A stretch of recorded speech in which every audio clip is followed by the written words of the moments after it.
আগের দিন আমরা কিছুই পড়িনি, ক্লাস 8-এর পড়াশোনা একটু রিভিশন দিয়েছি, তাই না? যে একটা সপুষ্পক ফুলের আদর্শ ফুলের কি কি গঠন থাকতে পারে, তাদের বিষয়বস্তুগুলো কি কি। আজকে যেগুলো পড়বো একটু নতুন একটু জিনিসপত্রগুলো কিন্তু পড়বো। প্রথমে একটা জিনিস মাথায় রাখতে হবে, আমাদের প্রতিটা জীবের ক্ষেত্রে কিন্তু অল্টারনেশন অফ জেনারেশন বা যেটাকে আমরা জনুক্রম হিসাবে চিনেছি ছোটবেলায়, এই জনুক্রম বা অল্টারনেশন অফ জেনারেশন, স্যার আপনি গ্রুপে নেই তাহলে জয়েন করে যাব টেলিগ্রাম গ্রুপে। ওকে, আজকেই জয়েন করব। অল্টারনেশন অফ জেনারেশন বা জনুক্রম বলে যাদের আমরা চিনেছি প্রতিটা জীবের ক্ষেত্রে দেখা যায়, অর্থাৎ প্রতিটা জীবের ক্ষেত্রে একটা স্পোরোফাইটিক ফেজ থাকে যাদেরকে আমরা বলি রেণুধর দশা। পয়েন্ট টু বি নোটেড, রেণুধর দশার মধ্যে থাকে স্পোরাঞ্জিয়াম, স্পোরোফাইট বা রেণুধর গঠন, ইংলিশেই লিখছি স্পোরোফাইট, যেটা অবশ্যই এসেনশিয়ালি ডিপ্লয়েড হয়।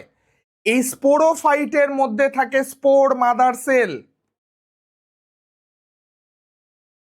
যেটা ডিপ্লয়েড হয় রেণু মাতৃকোষ। স্পোর মাদার সেলের হয় মিওসিস,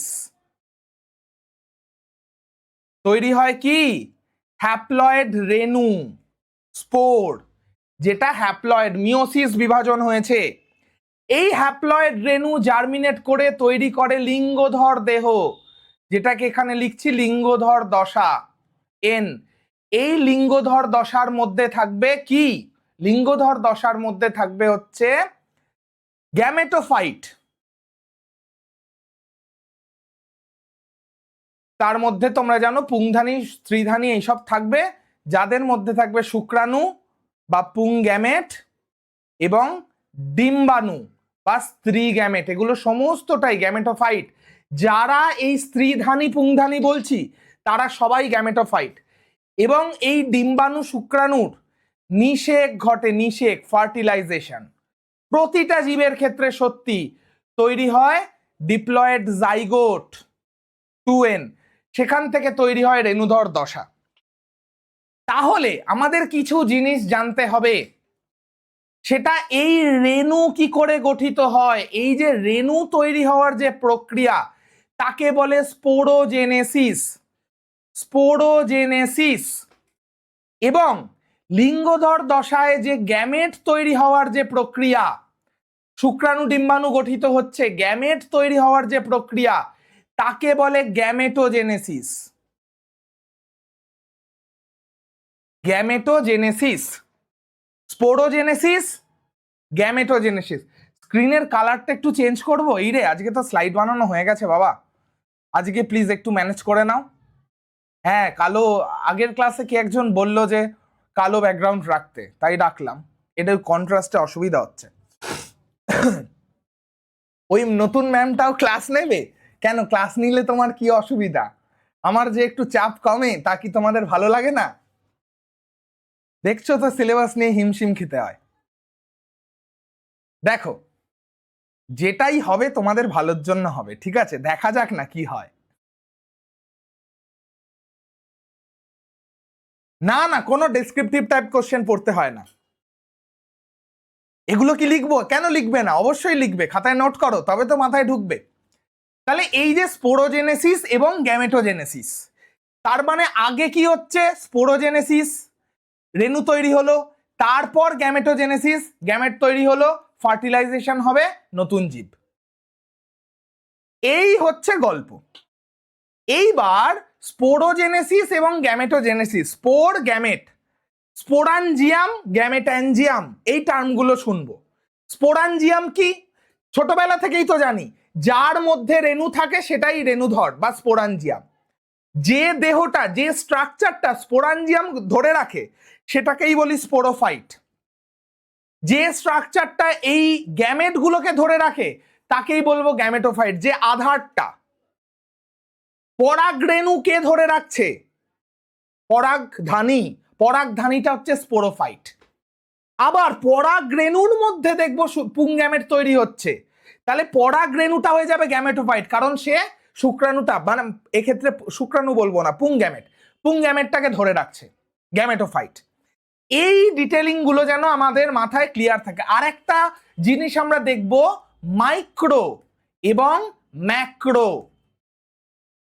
মাইক্রো ম্যাক্রো, মাইক্রো মানে ক্ষুদ্র, ম্যাক্রো মানে বড় নয়। নিষেকের সময় শুক্রাণু ডিম্বাণুর কথা ভাবো, একটা ডিম্বাণু প্রায় একটা শুক্রাণুর থেকে 500 গুণ আকারে বড় হয়, তাহলে বড় গ্যামেটটাকে ডিম্বাণু, ছোট গ্যামেটটাকে শুক্রাণু। তাহলে মাইক্রো বলতে পুরুষের কথা বুঝবো, ম্যাক্রো বলতে স্ত্রীর কথা বুঝবো। স্পোরোজেনেসিসের ক্ষেত্রে মাইক্রোস্পোরোজেনেসিস মানে পুং রেণু গঠনের প্রক্রিয়া, ম্যাক্রোস্পোরোজেনেসিস স্ত্রী রেণু গঠনের প্রক্রিয়া। মাইক্রোগ্যামেটোজেনেসিস মাইক্রো পুং গ্যামেট তৈরির প্রক্রিয়া, ম্যাক্রোগ্যামেটোজেনেসিস স্ত্রী গ্যামেট তৈরির প্রক্রিয়া। As simple as that. চলো, আগের দিন আমরা পুংকেশর চক্রের ডিটেলিং সম্পর্কে আলোচনা করেছি এবং স্ট্রাকচারগুলোকে ভালোভাবে অ্যানালাইজ করেছি। এই তো জিনিস, এটা কি? ইয়েস, জনুক্রম সবার ক্ষেত্রে দেখা যায়, আগের দিনের ক্লাসেই আলোচনা করেছি, একটু রেকর্ডেডটা দেখে নিও। সবার ক্ষেত্রে এই তো একটা পুংকেশর, তার ওপরের একটা স্ট্রাকচার থাকবে, সেটাকে বলে পরাগধানী, এবং নিচের একটা স্ট্রাকচার থাকবে যাকে বলে পুংদণ্ড বা ফিলামেন্ট। পরাগধানীতে দেখো দুটো স্ট্রাকচার রেখেছি, এটাকে যদি আমি ডাইসেক্ট করি কি পাবো? ডাইসেক্ট যদি করি কি পাবো? এরকম একটা স্ট্রাকচার পাবো, এরকম একটা স্ট্রাকচার পাবো। এই মাঝে থাকবে যোজক, যেটা আগের দিন বলেছি প্যারেনকাইমাটাস কলা দ্বারা তৈরি। কি থাকবে? যোজক। ঠিক আছে, এইটা হচ্ছে পরাগধানী। এবার পরাগধানীর মধ্যে কি থাকবে? পরাগথলি। পরাগধানীর মধ্যে কি থাকবে? পরাগথলি।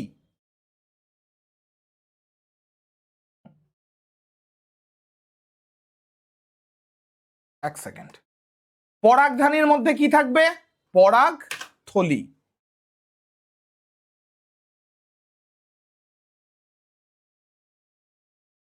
এটা ঠিক আছে, পরাগথলি। এই পরাগথলি বা পোলেন স্যাক, এইগুলো এবার কেমন হয়? এইটা এক ধরনের আমরা দেখতে পাবো যাদের ডাইথিকাস বলি। কি বলি? ডাইথিকাস বা থিকাস। থিকা মানে থলি, স্যাক, তাহলে ডাই মানে দুই, ডাইথিকাস। এবং আরেক ধরনের আমরা দেখতে পাবো যাকে বলবো মোনোথিকাস। মোনোথিকাস, থিকা মানে স্যাক, ডাইথিকাস, মোনোথিকাস। ডাইথিকাসের মধ্যে এই যে দুটো চেম্বার, যেটা মাঝে যোজক দ্বারা ভাগ করা, ডাই মানে দুই, এই যে ইন্ডিভিজুয়াল একটা চেম্বার, একটা বাঁদিকে একটা ডান দিকে, ডাই মানে দুই, দুটো করে থলি থাকবে, এক দুই, একদিকে ডাই হয়ে গেল, আরেক দিকে আবার এক দুই। মোনোথিকাস একটা করেই থলি, কারণ মোনোথিকাস মানে যোজকের সাপেক্ষে যদি একটা চেম্বারে একটাই থলি, এটাকে বলবো মোনোথিকাস। এইবার স্পোরাঞ্জিয়াম, এই যে ডাইথিকাস পোলেন এটাকে আমরা বলি, বা ডাইথিকাস পরাগধানী, অ্যান্থার, ডাইথিকাস অ্যান্থার, এগুলো হচ্ছে অ্যান্থার। এইবার পরাগধানীর মধ্যে কি থাকে? পরাগধানীর মধ্যে কি থাকে? পরাগধানীর মধ্যে থাকে পরাগ রেণু, মানে এই রেণুটাই সেই রেণু, স্পোর, যেটা তৈরি হবে, যেটা হ্যাপ্লয়েড স্পোর তৈরি হবে মিওসিস প্রক্রিয়ায়। রেণু, এই রেণুটাই সেই রেণু, পরাগ রেণু। কোথা থেকে তৈরি হয়? রেণু সবসময় কোথায় থাকে? কোথায় স্পোর থাকে? হ্যাঁ, এবার একটু টেলিগ্রামে অ্যাক্টিভ থাকবো। স্পোর কোথায় থাকে? স্পোর থাকে স্পোরাঞ্জিয়ামে, তাহলে পরাগধানীটাকেই আমরা বলি স্পোরাঞ্জিয়াম। কি বলি? স্পোরাঞ্জিয়াম। এটাকে কি বলি? স্পোরাঞ্জিয়াম। ডাইথিকাস অ্যান্থারে, ডাইথিকাস পরাগধানীতে কটা স্পোরাঞ্জিয়াম? 1 2 3 4। তার জন্য ডাইথিকাস অ্যান্থারকে বলি আমরা টেট্রাস্পোরাঞ্জিয়েট। বাংলাতেও একই কথা, টেট্রাস্পোরাঞ্জিয়েট।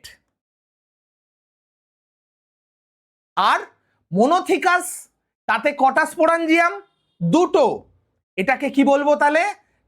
4টে আছে বলে যদি টেট্রা হয়, এখানে কটা আছে? 2টো, বাইস্পোরাঞ্জিয়েট।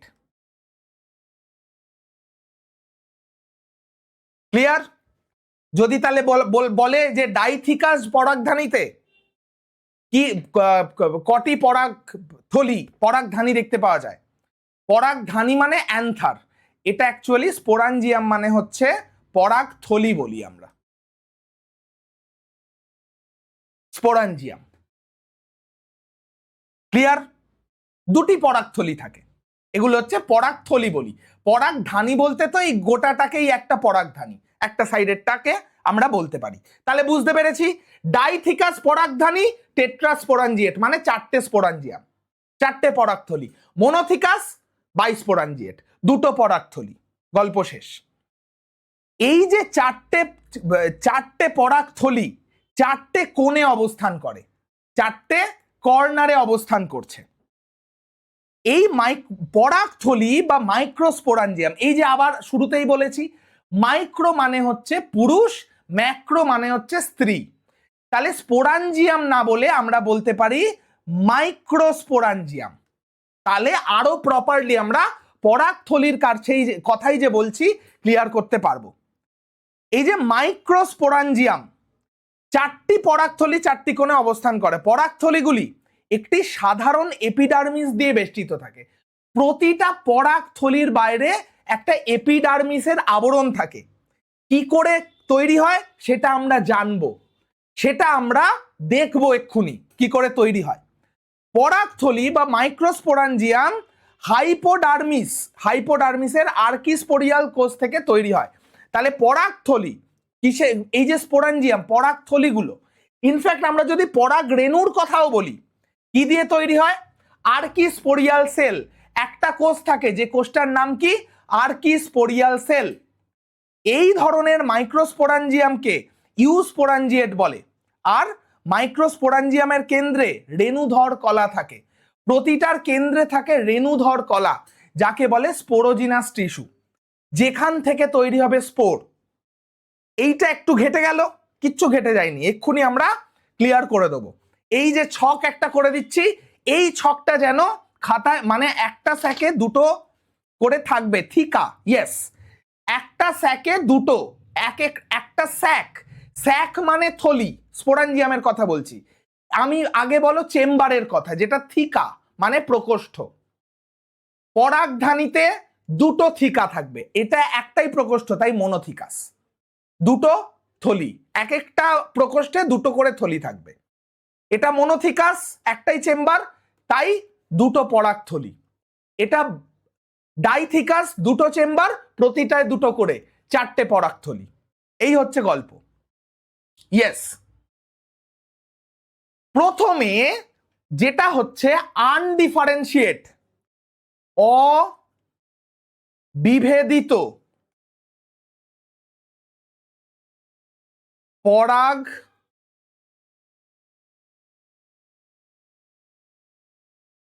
থলি কলা। অবিভেদিত একটা সেল, একটা কোষ যে অবিভেদিত, সে যে কি করবে বড় হয়ে কেউ জানে না, একটা কোষ, তাকে আমরা বলি কি? অবিভেদিত কলা। তার কোনো বিভেদন হয়নি, তার কোনো বিভেদন হয়নি। এই কলাটা যখন কোষ বিভাজন করলো, 2টো ভাগে ভাগ হয়ে গেল। কি ভাগে ভাগ হয়ে গেল? 2টো ভাগে ভাগ হয়ে গেল। একটা দিকে তৈরি করলো এপিডার্মিস। জানি আমরা যে এপিডার্মিস হচ্ছে আবরণী কলা, এপিডার্মিস, মানে এপিডার্মিসটা একদম বাইরে রয়েছে, এবং ভেতরের দিকে তৈরি করলো আর্কিস্পোরিয়াম। এই যে আর্কিস্পোরিয়াল কলা এক্ষুনি মুখে বললাম, এইটা হচ্ছে আর্কিস্পোরিয়াম। আর্কিস্পোরিয়াম কেরাম ডিভিশন? পেরিক্লিনাল ডিভিশন, মানে সমান্তরাল। এই রেণুটা একটা কোষ বিভাজিত হয়ে এরকম দুটো কোষ তৈরি করলো। তাহলে বাইরে রয়েছে কি? এপিডার্মিস। ভেতরের দিকে কি রয়েছে? আর্কিস্পোরিয়াম।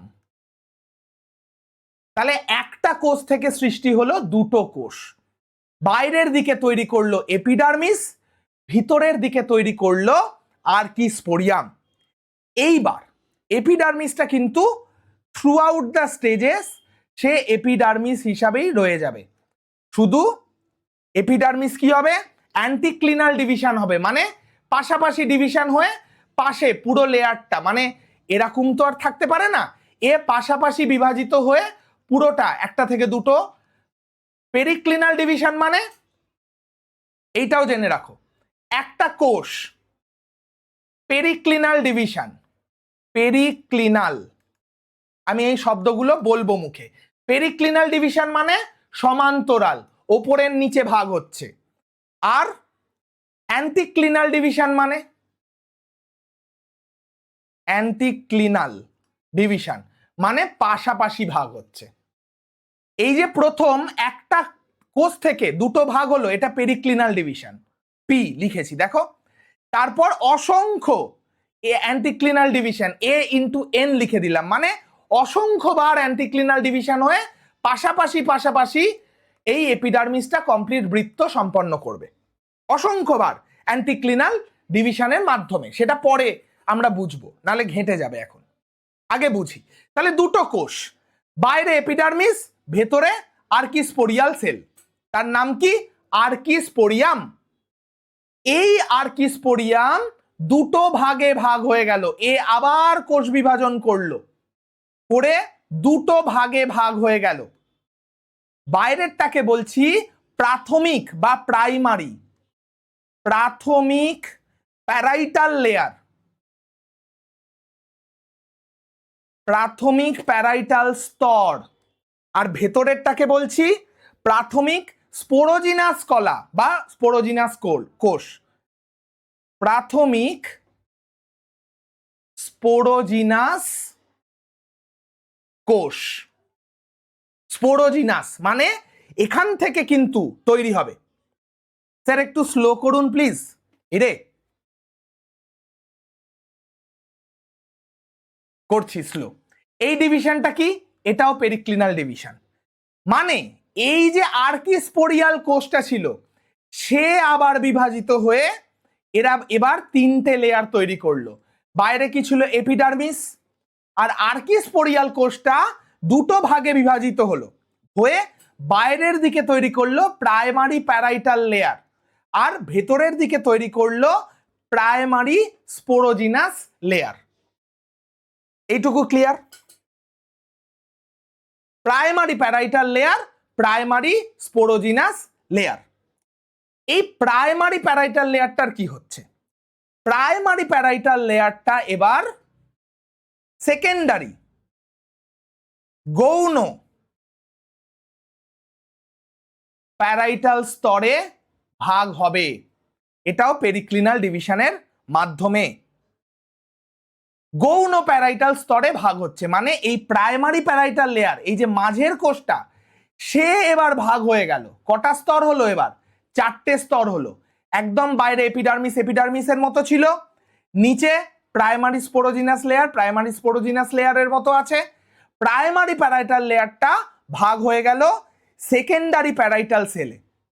সেকেন্ডারি প্যারাইটাল সেল দুটোই, প্রাইমারিটা বিভাজিত হয়ে দুটোই সেকেন্ডারি প্যারাইটাল সেল তৈরি করলো।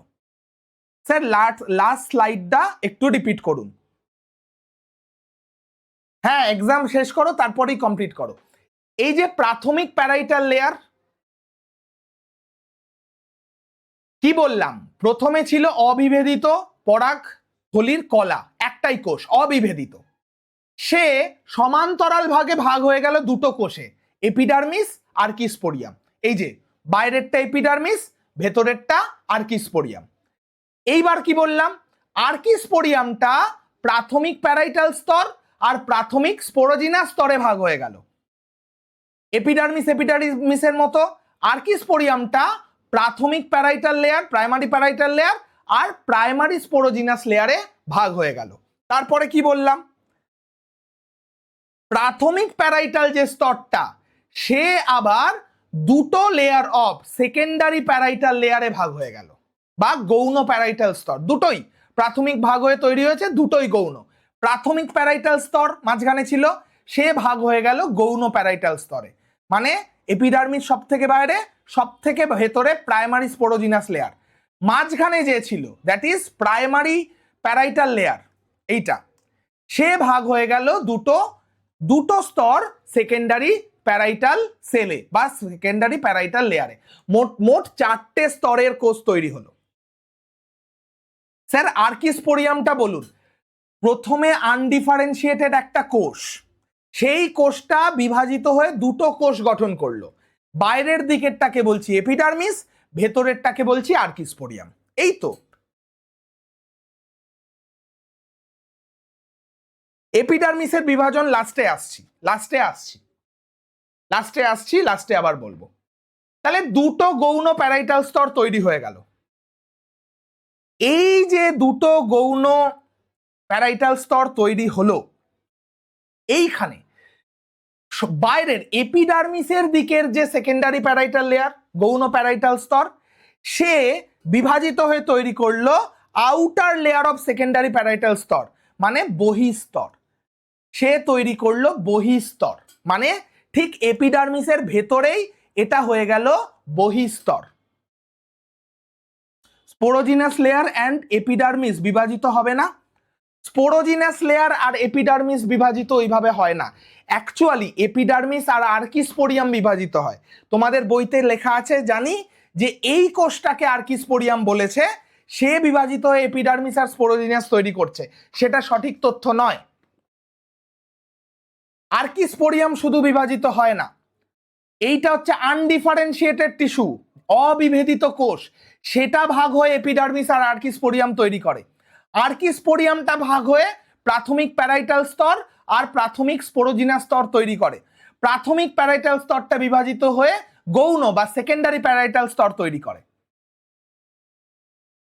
ঠিক আছে, শুধু আর্কিস্পোরিয়ামটাই বিভাজিত হয়। হ্যাঁ, তাহলে বাইরের দিকের যেটা এপিডার্মিসের কাছাকাছি গৌণ প্যারাইটাল স্তর, সে তৈরি করলো বহিস্তর, এবং এই বহিস্তরটাও বিভাজিত হয়ে তৈরি করবে কি এন্ডোথেসিয়াম, একটা লেয়ার অফ এন্ডোথেসিয়াম এবং মধ্যস্তর, মিডল লেয়ার বা মধ্যস্তর।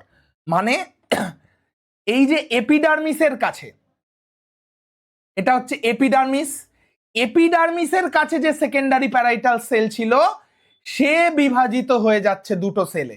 একটা হচ্ছে এন্ডোথেসিয়াম, এই কোষটার নাম কি এন্ডোথেসিয়াম, এবং তারপরের আর এই কোষটার নাম, যেটা বাইরের দিকে সেকেন্ডারি প্যারাইটাল সেলটা বিভাজিত হয়েছিল, এটা হচ্ছে মধ্যস্তর, মিডল লেয়ার।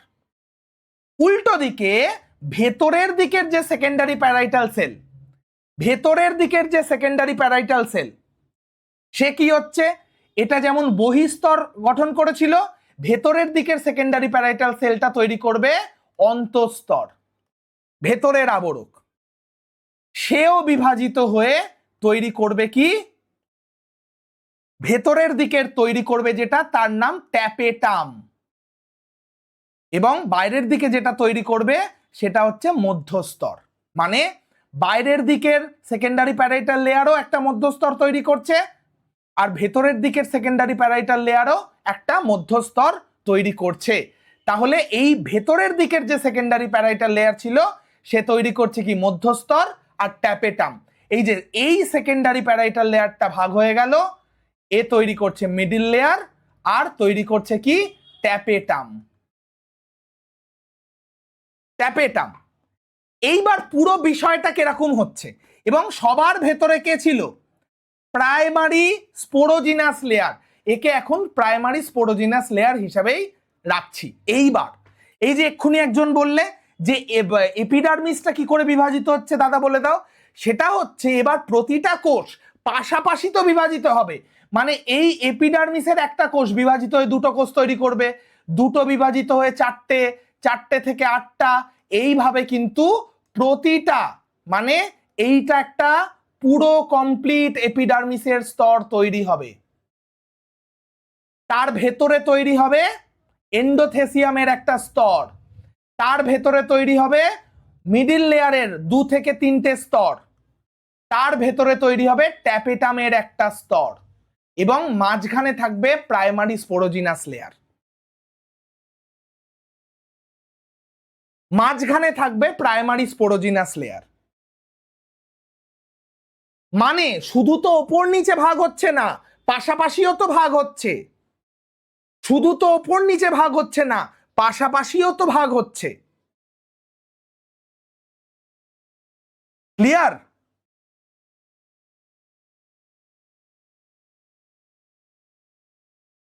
বলো জলদি।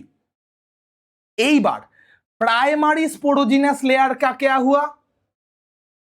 প্রাইমারি স্পোরোজিনাস স্তরের, নিজেকে একটু অদৃশ্য করি নালে আর দেখতে পাবে না।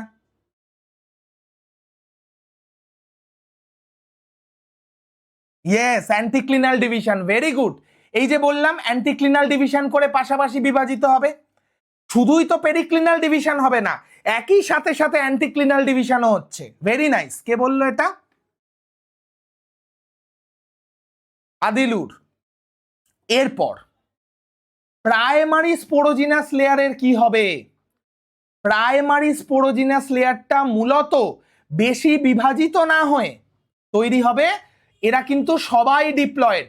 প্রাইমারি স্পোরোজিনাস লেয়ার সেও ডিপ্লয়েড। সে প্রাইমারি স্পোরোজিনাস লেয়ারের মধ্যে এই প্রাইমারি স্পোরোজিনাস যে লেয়ারটা, কোষ বিভাজন হবে না, কোনো বিভাজন নয়। মাঝখানে যে কোষটা ছিল একে কেন্দ্র করেই বাকিগুলো আবর্তিত হচ্ছে। এই যে প্রাইমারি স্পোরোজিনাস লেয়ার বা প্রাইমারি স্পোরোজিনাস সেল, সে এবার আচরণ করবে কি হিসাবে? সেকেন্ডারি স্পোরোজিনাস সেল, সেটা হচ্ছে গৌণ স্পোরোজিনাস কোষ, এই হিসেবে আচরণ করবে। এই গৌণ স্পোরোজিনাস সেল যত ডেভেলপমেন্ট হবে, সে আরো প্রোটিন তৈরি করে হ্যান ত্যান জল টল শোষণ করে সে কি হিসাবে কাজ করবে? পোলেন মাদার সেল বা রেণু মাতৃকোষ, microspore mother cell, microspore mother cell বা পোলেন মাদার সেল বা রেণু মাতৃকোষ, যে নামেই তারে ডাকো, ডিপ্লয়েড হিসেবে আচরণ করবে রেণু মাতৃকোষ। এবং ফাইনালি এই রেণু মাতৃকোষের হবে কি? মিওসিস কোষ বিভাজন। এই রেণু মাতৃকোষের হবে মিওসিস কোষ বিভাজন। তৈরি হবে কি? মানে একই সাথে পাশাপাশি আর সামনে এগোচ্ছে পেরিক্লিনাল অ্যান্টিক্লিনাল সাহায্যে। Exactly so. লেয়ার বলছি না, স্তর বলছি। একটা কোষ কি আর স্তর হয়? যখনই ওপর নিচে বিভাজিত হয়ে গেল, পাশাপাশি কিন্তু আবার বিভাজিত হয়ে গেল। রেণু মাতৃকোষের বিভাজিত হওয়ার ফলে মিওসিস কোষ বিভাজনের মাধ্যমে তৈরি হবে পরাগ রেণু। কটা? হ্যাপ্লয়েড। কটা? 4টে। কটা? 4টে। তার মানে কি? তার মানে আমরা ফাইনালি যদি ভিজুয়ালাইজ করি, একদম ফাইনালি, সেটা কি? মাঝখানে এরকম থাকবে 4টে রেণু মাতৃকোষ। সরি, মাঝখানে থাকবে হচ্ছে এগুলো পরাগ রেণু, যেটা হ্যাপ্লয়েড। কটা থাকছে? 4টে। এবং তার ঠিক আগের লেয়ারটা কি? ট্যাপেটাম। তার আগের লেয়ারটা কি? ট্যাপেটাম। এইটাকে ঘিরে যে থাকবে সেটাকেই বলছি আমরা ট্যাপেটাম। এই রেণু মাতৃকোষকে ঘিরে কে থাকবে? ট্যাপেটাম। এই ট্যাপেটামকে ঘিরে আবার কে থাকবে? তার আগে কি ছিল? মধ্যস্তর। 2 থেকে 3টে লেয়ার মধ্যস্তর। সে তো কনসেপ্ট গুলো ক্লিয়ার করো, এমসিকিউ যখন করাবো দেখতেই পাবে। 2 থেকে 3টে লেয়ার মধ্যস্তর।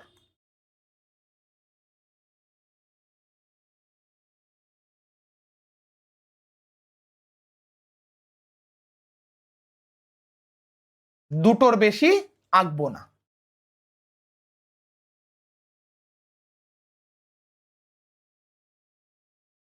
মধ্যস্তর, এই যে 2টো মধ্যস্তর এখানেই হয়েছে। এই মধ্যস্তরগুলো আবার নিজেরা বিভাজিত হবে। স্যার অ্যান্টিক্লিনাল বিভাজনের আর কি স্পোরিয়ামের বিভাজন একই সাথে হয়? হ্যাঁ একই সাথে, পুরোটাই সাইমালটেনিয়াসলি হচ্ছে, পুরোটাই সাইমালটেনিয়াসলি হচ্ছে একই সাথে। এই পেরিক্লিনাল অ্যান্টিক্লিনাল মাথায় রাখতে হবে না, একই সাথে। হ্যাঁ ট্যাপেটাম থাকবে। এই ট্যাপেটামটা নতুন জিনিস, ট্যাপেটামটা কি আমরা আসবো। Tapetum is important. এইবার মধ্যস্তরের বাইরে যে লেয়ারটা থাকবে সেটা হচ্ছে এন্ডোথেসিয়াম। মধ্যস্তরের বাইরে যে লেয়ারটা থাকবে সেটা হচ্ছে এন্ডোথেসিয়াম। তার আগে মধ্যস্তরটা আঁকি, লিখি। মধ্যস্তর ছিল কটা? ওই 2 to 3 লেয়ার্স। আর সবার বাইরে যেটা থাকবে এপিডার্মিস, সবার বাইরে থাকবে এপিডার্মিস।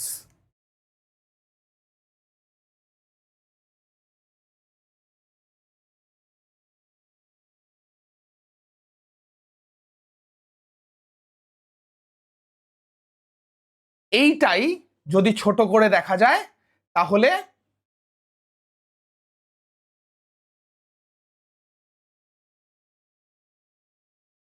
এইটাই হচ্ছে এইভাবে আস্তে আস্তে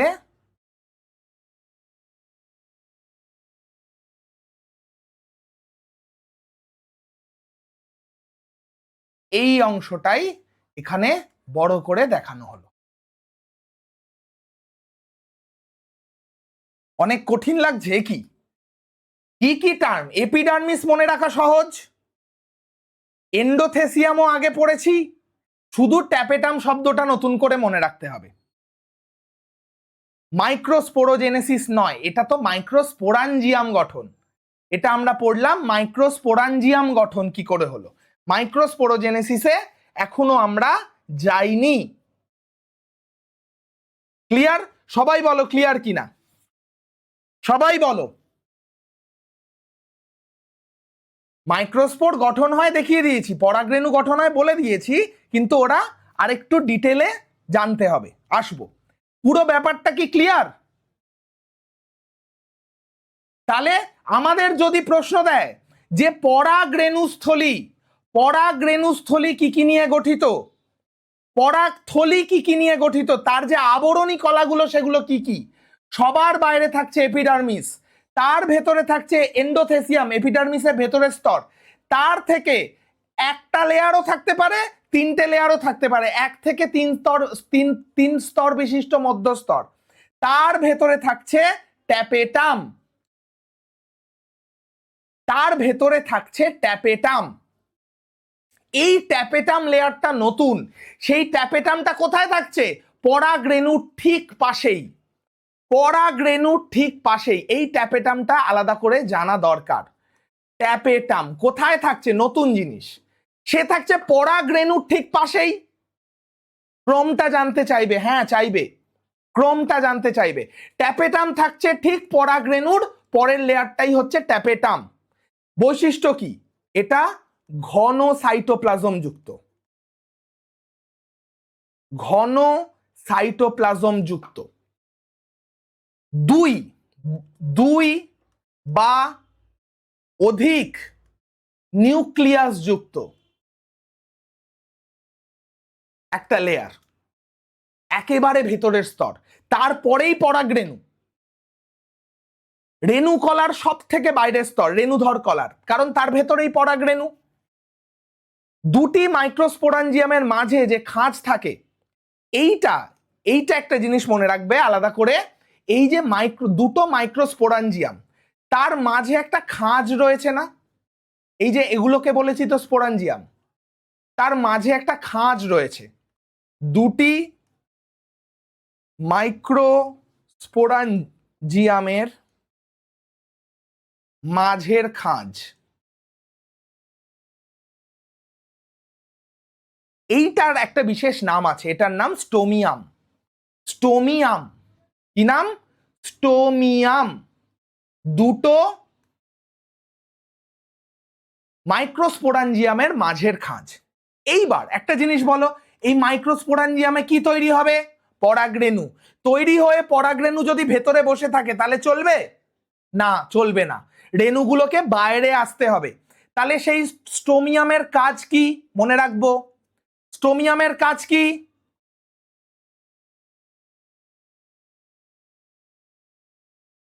স্টোমিয়ামের কাজ, স্টোমিয়াম এই খাঁজ বরাবর বিদীর্ণ হয়ে ফেটে গিয়ে স্টোমিয়াম বিদীর্ণ হয়ে পরিণত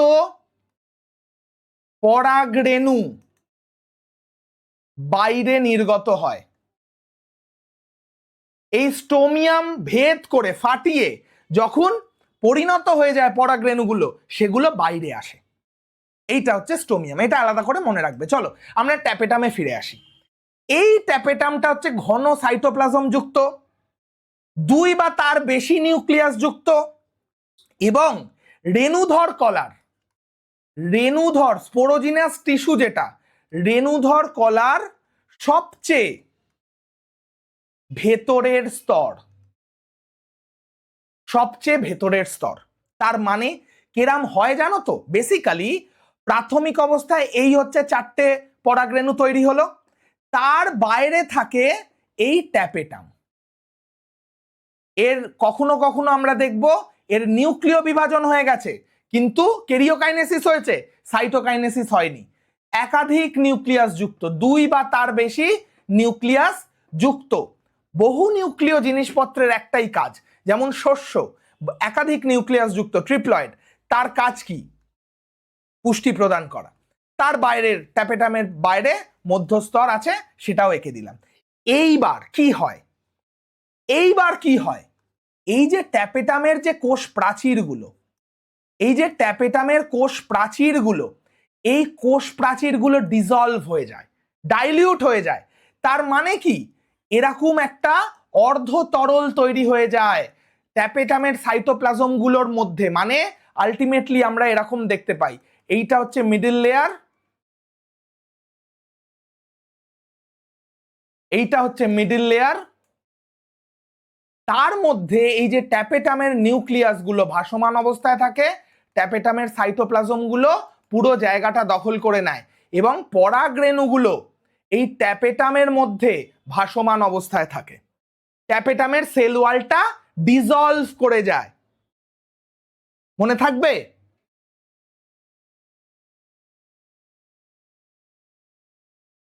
বোঝা গেছে? ক্লিয়ার না ক্লিয়ার নয়? স্যার সবসময় চারটেই পরাগরেণু তৈরি হবে? অবশ্যই।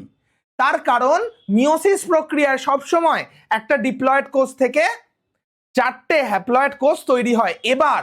এইবার এইটা হতে পারে, হ্যাঁ পরের দিন থেকে ব্ল্যাক সাইড করব না, এইবার এইটা হতে পারে যে চারটের মধ্যে হয়তো দেখা গেল কয়েকটা পরাগরেণু ডিজেনারেট করে গেল, নষ্ট হয়ে গেল, কিন্তু প্রাথমিক যে পরাগরেণু সে চারটেই হবে অবধারিতভাবে। ক্লিয়ার না ক্লিয়ার না বলো?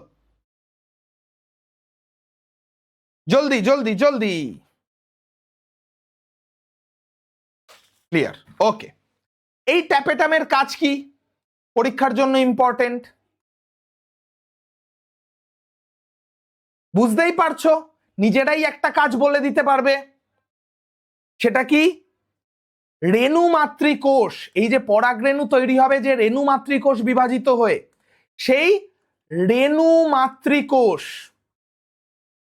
সেই রেণু মাতৃকোষ প্রাথমিকভাবে এবং পরবর্তীকালে পরাগরেণু যখন গঠন হয়েছে, সেই পরাগরেণুর পরিস্ফুরণের সময় মানে পরাগরেণুটা তো ডেভেলপ করবে, কত স্টেজ দেখব, সময় তাদের পুষ্টি যোগানো,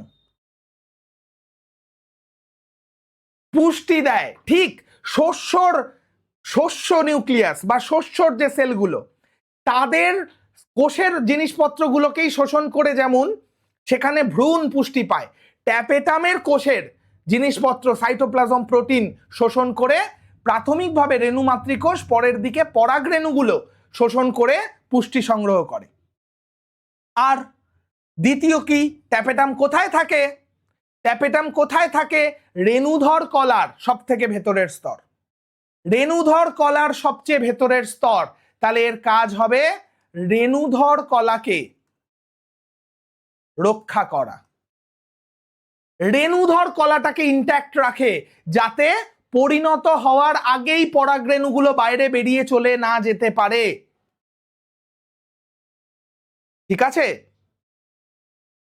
এবং আরেকটা কাজ আছে, সেটা হচ্ছে ক্ষরণকারী কোষগুলি।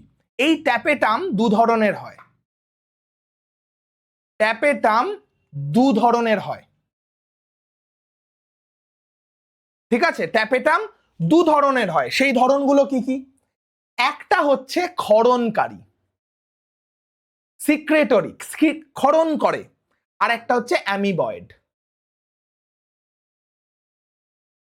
অত ডিটেলিং এ যাওয়ার দরকার নেই, শুধু মনে রাখবে দু রকমের হতে পারে। যদি ট্যাপেটামটা ক্ষরণকারী হয় তাহলে ক্ষরণকারী ট্যাপেটাম কি করে? স্পোরোপোলেনিন, স্পোরোপোলেনিন ক্ষরণ করে। ক্ষরণকারী ট্যাপেটাম কি করে? স্পোরোপোলেনিন ক্ষরণ করে। ক্লিয়ার না? ক্লিয়ার না? বলো বলো বলো বলো।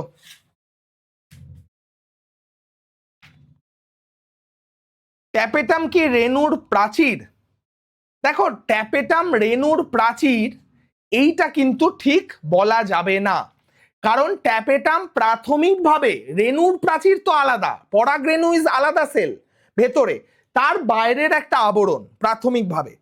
পরবর্তীকালে তো দেখা যাচ্ছে যে এটা আর রেণু হিসেবে কাজ করছে না, পরবর্তীকালে তো দেখা যাচ্ছে এরা আর রেণু হিসেবে কাজ করছে না, মানে আবরণী হিসেবে।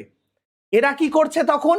এরা পরবর্তীকালে দেখা যাচ্ছে যে রেণু হিসেবে কাজ না করে, মানে আবরণী হিসেবে কাজ না করে পুষ্টি যোগাচ্ছে, কোষ প্রাচীর টোষ প্রাচীর এগুলোকে সব ডিজলভ করে দিয়ে পুষ্টি যোগানোর কাজ করছে। আগের দিনের ক্লাসে সব বেসিক জিনিস করিয়েছি বাবা, কঠিন একটু আধটু লাগবে, কিন্তু কনসেপ্ট গ্র্যাবিং জিনিস যেটা আমি ফান্ডামেন্টালি বলতে চাইছি, এটা তো এই জন্য ভালো যে আমরা কত নতুন জিনিসপত্র জানছি, এবং পুরো প্রক্রিয়াটা যদি একবার বুঝে ফেলা যায় তাহলেই তো বোঝা যাবে যে এভরিথিং ইজ ক্লিয়ার। স্পোরোপোলেনিন, এটাই তো জানতে হবে নতুন শব্দ, যে স্পোরোপোলেনিন কারে কয়? স্পোরোপোলেনিন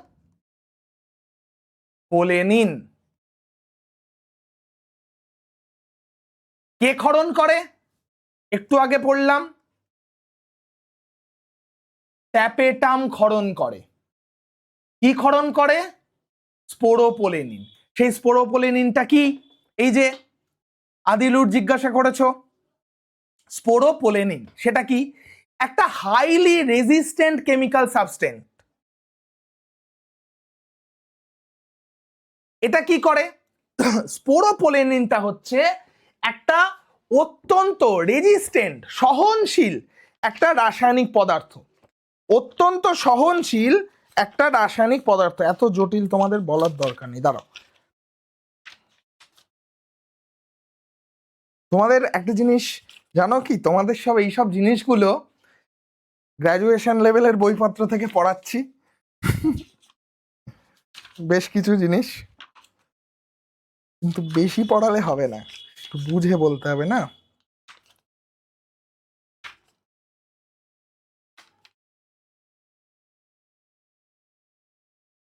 স্পোরোপোলেনিন হচ্ছে একটা পরাগরেণুর বাইরের স্তরে একটা রাসায়নিক পদার্থ, বাইরের স্তরে একটা অত্যন্ত কঠিন রাসায়নিক পদার্থ। এটা কি কঠিন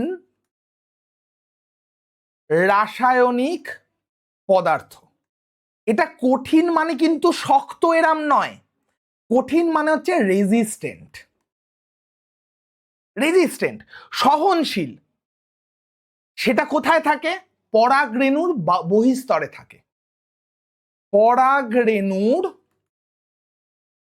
বহিস্তরে থাকে। পরাগরেণুটা যখন তৈরি হবে তার বাইরের স্তরটায় থাকবে। ঠিক আছে, এই দেখো ভালো করে বোঝো ফান্ডামেন্টালি, ট্যাপেটামের ভেতরে তৈরি হয়েছে পরাগরেণু। এইবার ট্যাপেটাম গুলো যদি স্পোরোপোলেনিন ক্ষরণ করে, আমরা যদি বড় করে দেখি, এই যে পরাগরেণুগুলো তৈরি হয়েছে, বাইরের লেয়ারটা কি? ট্যাপেটাম। এই যে বাইরের লেয়ারটা ট্যাপেটাম। ট্যাপেটাম কি করছে? এই কিছু কেমিক্যাল সাবস্টেন্স ক্ষরণ করছে। সেই কেমিক্যাল সাবস্টেন্স গুলো গিয়ে জমা হচ্ছে প্রতিটা পরাগরেণুর যে বহিস্তর, সেই বহিস্তরের গায়ে।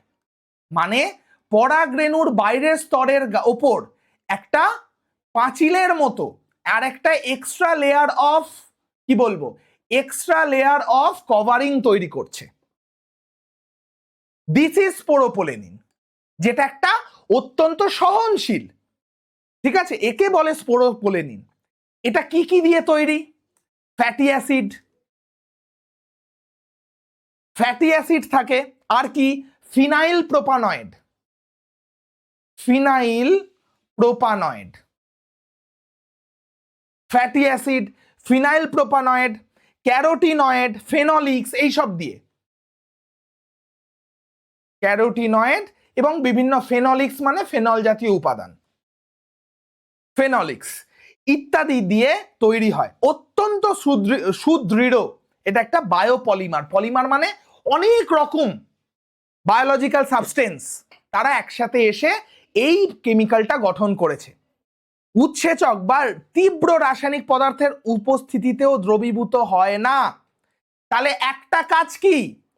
কোনো উৎসেচক বা তীব্র রাসায়নিক পদার্থেও, এটা এতই কঠিন মানে রেজিস্ট্যান্ট, সহনশীল, কোনো উৎসেচক বা তীব্র রাসায়নিক পদার্থেও দ্রবীভূত হয় না। দ্রবীভূত হয় না মানে নষ্ট হয় না। আরে পরাগরেণুটা তো বেরোবে, বেরিয়ে একটা মৌমাছির গায়ে লেগে সে কত দূর দূরান্ত ভ্রমণ করে তবে সে গর্ভমুণ্ডে যাবে। তার আগে কোথায় পড়বে, কোথায় বাতাস টাতাসে লাগবে, কিচ্ছু হবে না পরাগরেণুগুলোর। কেন? এই স্পোরোপোলেনিন গুলো রক্ষা করবে। এই স্পোরোপোলেনিন লেয়ারটা রক্ষা করবে পরাগরেণুকে। একটা তীব্র রাসায়নিক পদার্থ বা উৎসেচকের সংস্পর্শেও যদি পরাগরেণুটা আসে, স্পোরোপোলেনিন এগুলোকে বাঁচাবে। অবশ্যই থাকতে পারে এমসিকিউ এ।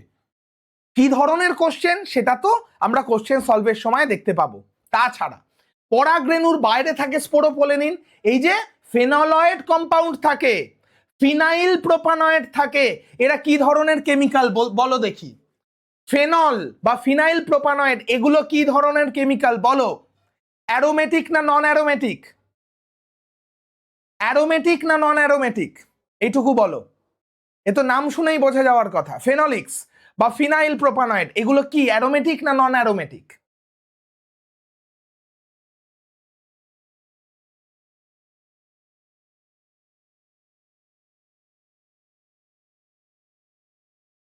ইয়েস, বাইরের প্রতিকূল পরিস্থিতি থেকে রক্ষা করে। অ্যারোমেটিক, ইয়েস অ্যারোমেটিক অবশ্যই।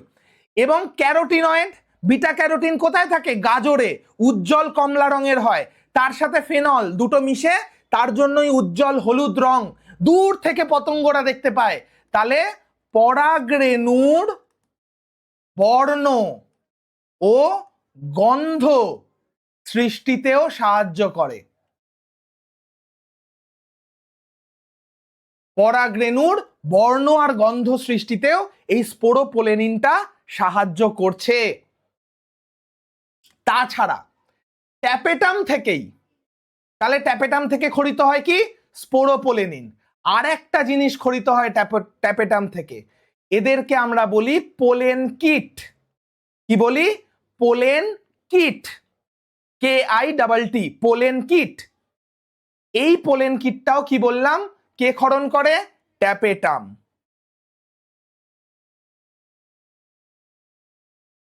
ট্যাপেটাম থেকে খরিত। এটা কি? এইটা হচ্ছে তৈলাক্ত পদার্থ, একটা তৈলাক্ত প্লাস চ্যাটচ্যাটে পদার্থ। তৈলাক্ত এবং চ্যাটচ্যাটে পদার্থ। বুঝতেই পারছো এর কাজ কি? বলো। হ্যাঁ বললাম তো, অবশ্যই পরাগরেণুর বর্ণ এবং গন্ধ দুটোর জন্যই দায়ী হচ্ছে এই স্পোরোপোলেনিন। এবার আমরা চলে এসেছি পোলেন কিটে। তৈলাক্ত আর চ্যাটচ্যাটে কোথা থেকে খরিত হচ্ছে? ট্যাপেটাম থেকে। অবশ্যই ট্যাপেটাম থেকে খরিত হয়ে পরাগরেণুর গায়ে এসে লাগবে। তাহলে এর কাজ কি হতে পারে বলো, নিজেরা বলো।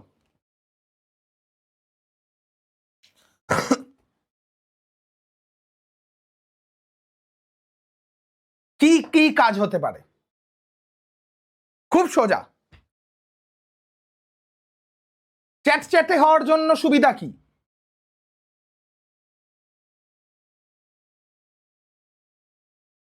কমন সেন্স, যে ট্যাপেটাম থেকে খরিত একটি তৈলাক্ত চ্যাটচ্যাটে পদার্থ।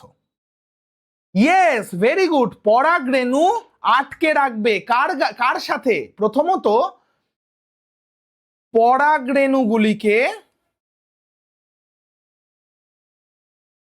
একত্রিত রাখতে সাহায্য করে।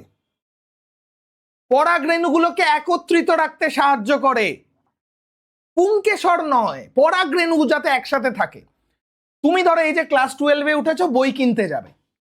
তুমি কি একদিন বায়োলজি বই কিনতে গেলে, একদিন ফিজিক্স কিনতে গেলে, একদিন তুমি ভৌত বিজ্ঞান কিনতে গেলে এরম করো?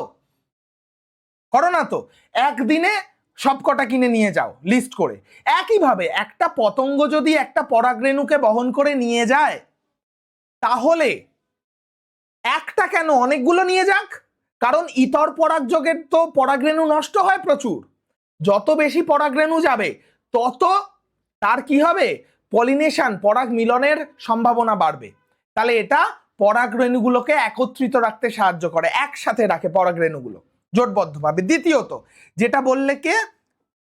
আরশিয়া বললে, ভেরি গুড। সেটা হচ্ছে পতঙ্গ, মানে আমরা বলতে চাইছি বাহক। বাহকের গায়ে পরাগরেণুগুলোকে আটকাতে সাহায্য করে। করে। আরেকটা কি করে? আর কোথায় আটকায় পরাগরেণু? যেখানে পারে গিয়ে আটকে যায়, যেখানে পারে গিয়ে নয়। সেটা হচ্ছে গর্ভমুণ্ডে। গর্ভমুণ্ডের সংস্পর্শে আসা মাত্র গর্ভমুণ্ডের সাথে আটকাতে সাহায্য করে। চ্যাটচ্যাটে হওয়ার সুবিধে। ইয়েস, জল থেকেও বাঁচায়।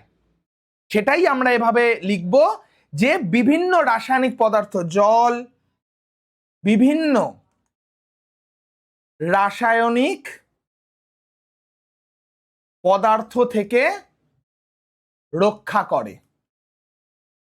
এবং এইটার আরেকটা কাজ আছে, যখন পরাগরেণুগুলো পরিণত হয়ে যাবে, সেই পরাগরেণু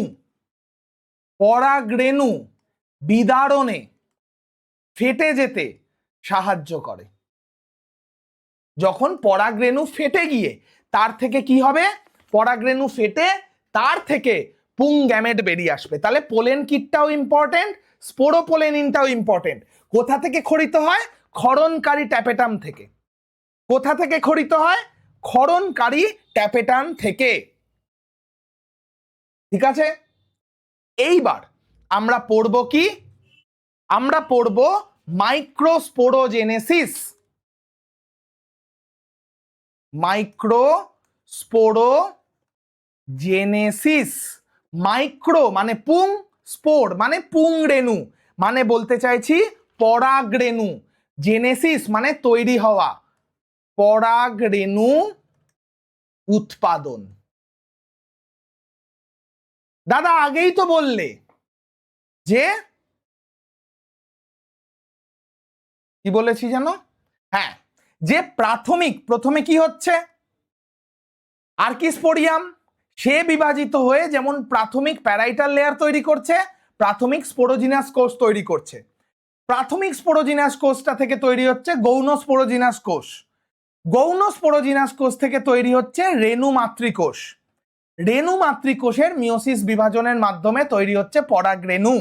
এটাই তো, হ্যাঁ এটাই this is the thing, nothing more or nothing less. দুটো টাইপ আছে শুধু। ইয়েস, বিদারণ মানে ফেটে যাওয়া, বিদীর্ণ করা মানে ফেটে বাইরে বেরিয়ে আসা। দুটো টাইপ আছে। দুটো টাইপটা কি? প্রথমত রেণু মাতৃকোষ ইজ রেণু মাতৃকোষ, সেটা নিয়ে কোনো সমস্যা নেই। এটা হচ্ছে 2n, এটা কি? রেণু মাতৃকোষ। এই রেণু মাতৃকোষটা দু রকম ভাবে বিভাজিত হতে পারে, মনে রাখবে। রেণু মাতৃকোষটা কিন্তু দু রকম ভাবে বিভাজিত হতে পারে। বাংলা টার্মিনোলজি গুলো মুশকিল।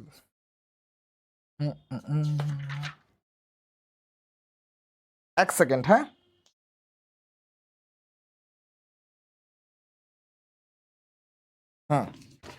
রেণু মাতৃকোষটা দু রকম ভাবে বিভাজিত হতে পারে। সেটা কি?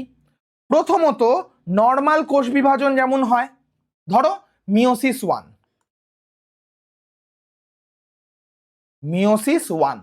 মিওসিস ওয়ান হলে কি হবে?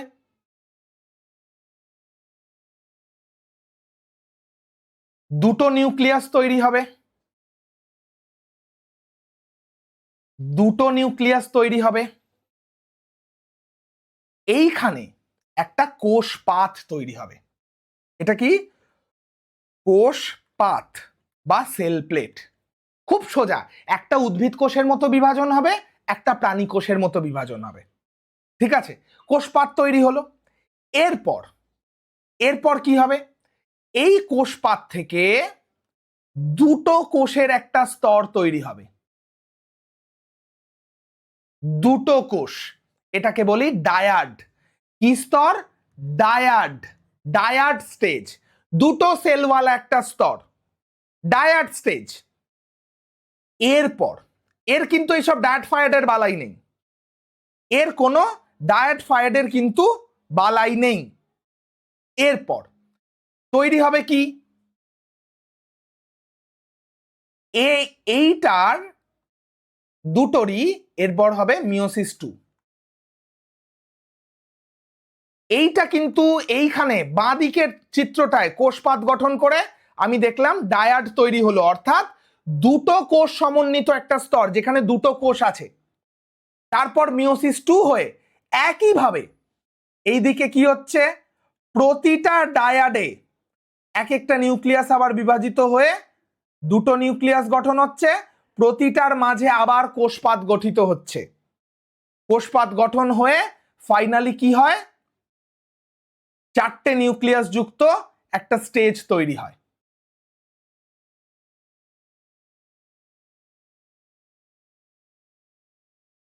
চারটে নিউক্লিয়াস যুক্ত একটা স্টেজ তৈরি হয়, একে বলে টেট্রাড। টেট্রা মানে চার। এর তো ডায়াড ফায়াডের গল্প নেই। এর কি হচ্ছে? আচ্ছা একটা জিনিস করি, এটা পুরোটা মুছে দিয়ে না একটু সাইডে আঁকি, নালে বোঝা যাচ্ছে না। শুরু থেকে আরেকবার বলছি, ভালো করে বুঝে নাও দুটো টাইপ। এই হচ্ছে মাইক্রোস্পোর মাদার সেল, দু রকম ভাবে বিভাজন হয়। কি কি হতে পারে? এই মাইক্রোস্পোর মাদার সেলটা সিম্পলি মিওসিস ওয়ানের পর দুটো নিউক্লিয়াস যুক্ত একটা কোষ তৈরি করলো, এখানেও তাই করলো, শুধু মাঝে একটা কোষপাত গঠিত হলো, কোষপাত বা সেল প্লেট মাঝখানে দুটো নিউক্লিয়াসের মাঝে। এরপর এখানে এটা কোন স্টেজে হচ্ছে? মিওসিস ওয়ান, যেখানে একটা নিউক্লিয়াস থেকে দুটো নিউক্লিয়াস তৈরি হলো। এরপর আমরা দেখতে পাবো এই কোষপাতটা ম্যাচিওর করছে, করে একদম দুটো আলাদা কোষে ভাগ হয়ে যাচ্ছে। এই স্টেজটাকে বলে ডায়াড স্টেজ, যেটা এই ওপরের টাইপটার ক্ষেত্রে দেখা যায় না। এরপর কি হবে, এই নিউক্লিয়াস দুটো আবার পুনরায় মিওসিস 2 প্রক্রিয়ায় 2 থেকে 4টে নিউক্লিয়াইতে ভাগ হবে। এখানেও কিন্তু এখানে কি হচ্ছে তাহলে, মিওসিস 2।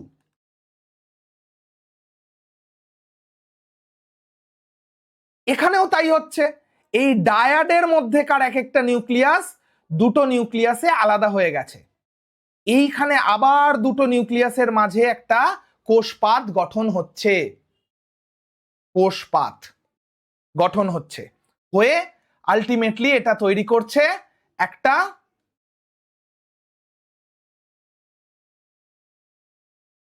এরকম টেট্রাড, এরকম টেট্রাড স্টেজ তৈরি করছে।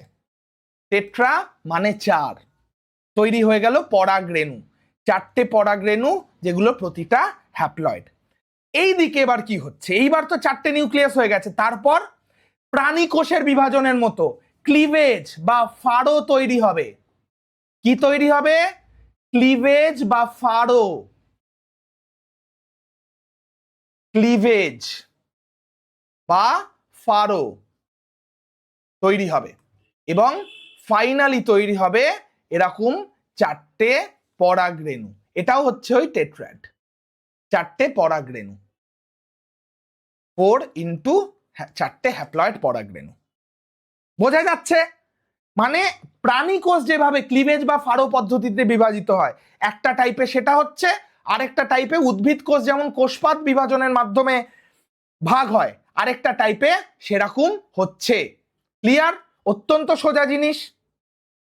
এই চ্যাপ্টারটায় আরো 3টে ক্লাস লাগবে। ক্লিয়ার? মাঝখান থেকে একটা বিভাজন করে দিই, 2টো আলাদা টাইপ। এই যে ওপরের টাইপটা, এই টাইপটাকে বলে এই ওপরের টাইপটাকে বলে সাইমালটেনিয়াস টাইপ। সাইমালটেনিয়াসলি 4টে নিউক্লিয়াসের কোষ বিভাজন একসাথে হচ্ছে, একই সাথে 4টে নিউক্লিয়াসের কোষটা বিভাজিত হচ্ছে, এটাকে বলে সাইমালটেনিয়াস টাইপ। বাংলায় কি বলে, যুগপৎ পদ্ধতি। সাইমালটেনিয়াস বা যুগপৎ পদ্ধতি, যুগপৎ মানে একই সাথে ঘটছে। এই ওপরের টাইপটা। নিচের টাইপটা কি, নিচের টাইপটা বলে সাকসেসিভ টাইপ। সাকসেসিভ টাইপ বা বাংলায় বলে ধারাবাহিক পদ্ধতি। ধারাবাহিক মানে ধারাবাহিকভাবে একটার পর আরেকটা হয়ে হয়ে হচ্ছে। সাইমালটেনিয়াস বা যুগপৎ টাইপে কোনো ডায়াড স্টেজ নেই। সাইমালটেনিয়াস টাইপের একটা ডায়াড স্টেজ দেখতে পাচ্ছি।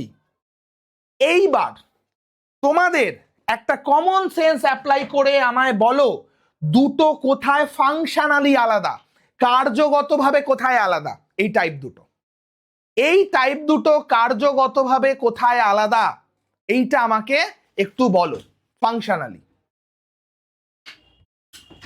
বলো।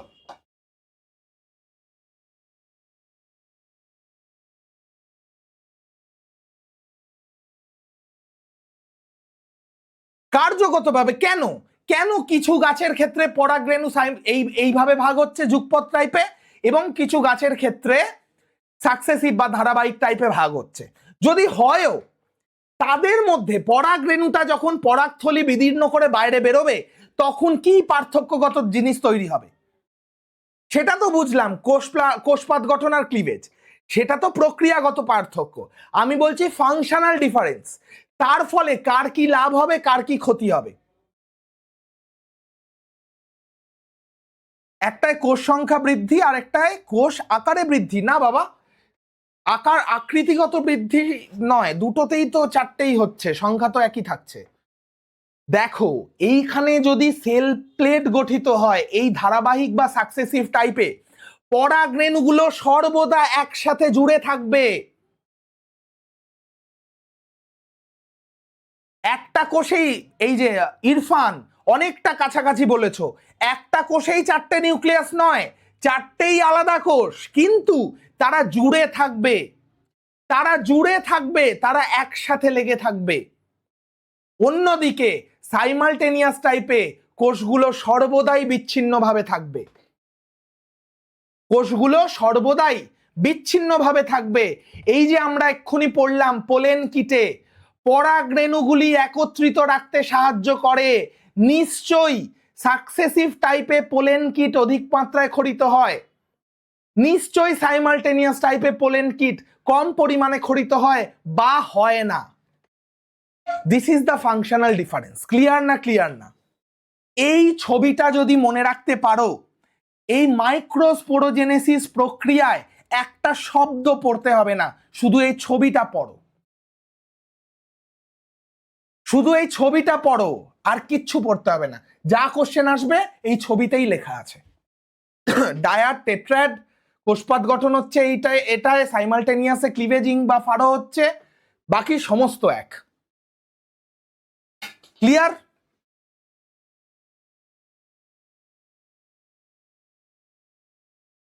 ক্লিয়ার, ওকে। এরপর তৈরি হলো কি, কোন জায়গায় গিয়ে দাঁড়ালাম? তৈরি হলো কি? পরাগ রেণু।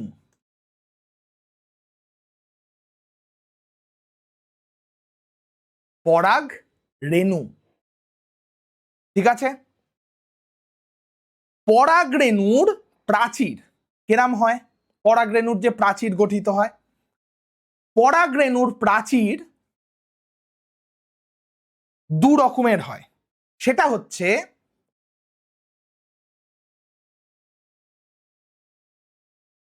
এই পরাগ রেণুর একটা প্রাচীরের একটা ভেতরের স্তর থাকে, যেটাই সাদাটা দিয়ে আঁকলাম, এবং বাইরে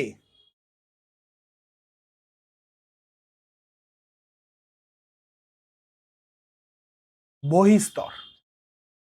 এই যে বহিস্তর বা এক্সিট, বাইরের দিকে, তাই এর নাম এক্সাইন। আর ভেতরের স্তরটাকে আমরা বলছি অন্তঃস্তর বা ইনটাইন। অন্তঃস্তর বা ইনটাইন, এক্সাইন অ্যান্ড ইনটাইন। এই যে বহিস্তর আর অন্তঃস্তর, এক্সাইন ইনটাইন, এদের একসাথে বলে স্পোরোডার্ম। স্পোরোডার্ম, ডার্ম মানে বাইরের লেয়ার, ডার্ম মানে চামড়া। তোমার চামড়ায় কোনো সমস্যা হলে যে চিকিৎসক দেখবে সেটা, তিনি একজন ডার্মাটোলজিস্ট। ডার্ম মানে আবরণী। তাহলে স্পোরোডার্ম, পরাগ রেণুর যে আবরণী তাকে বলি স্পোরোডার্ম। দুটো স্তরে বিভক্ত, ভেতরের স্তরটি অন্তঃস্তর বা ইনটাইন, বাইরের স্তরটি বহিস্তর বা এক্সাইন। অন্তঃস্তর যেটা, সেটা কি দিয়ে তৈরি? অন্তঃপ্রাচীর পেক্টোসেলুলোজিক, পেক্টোসেলুলোজিক।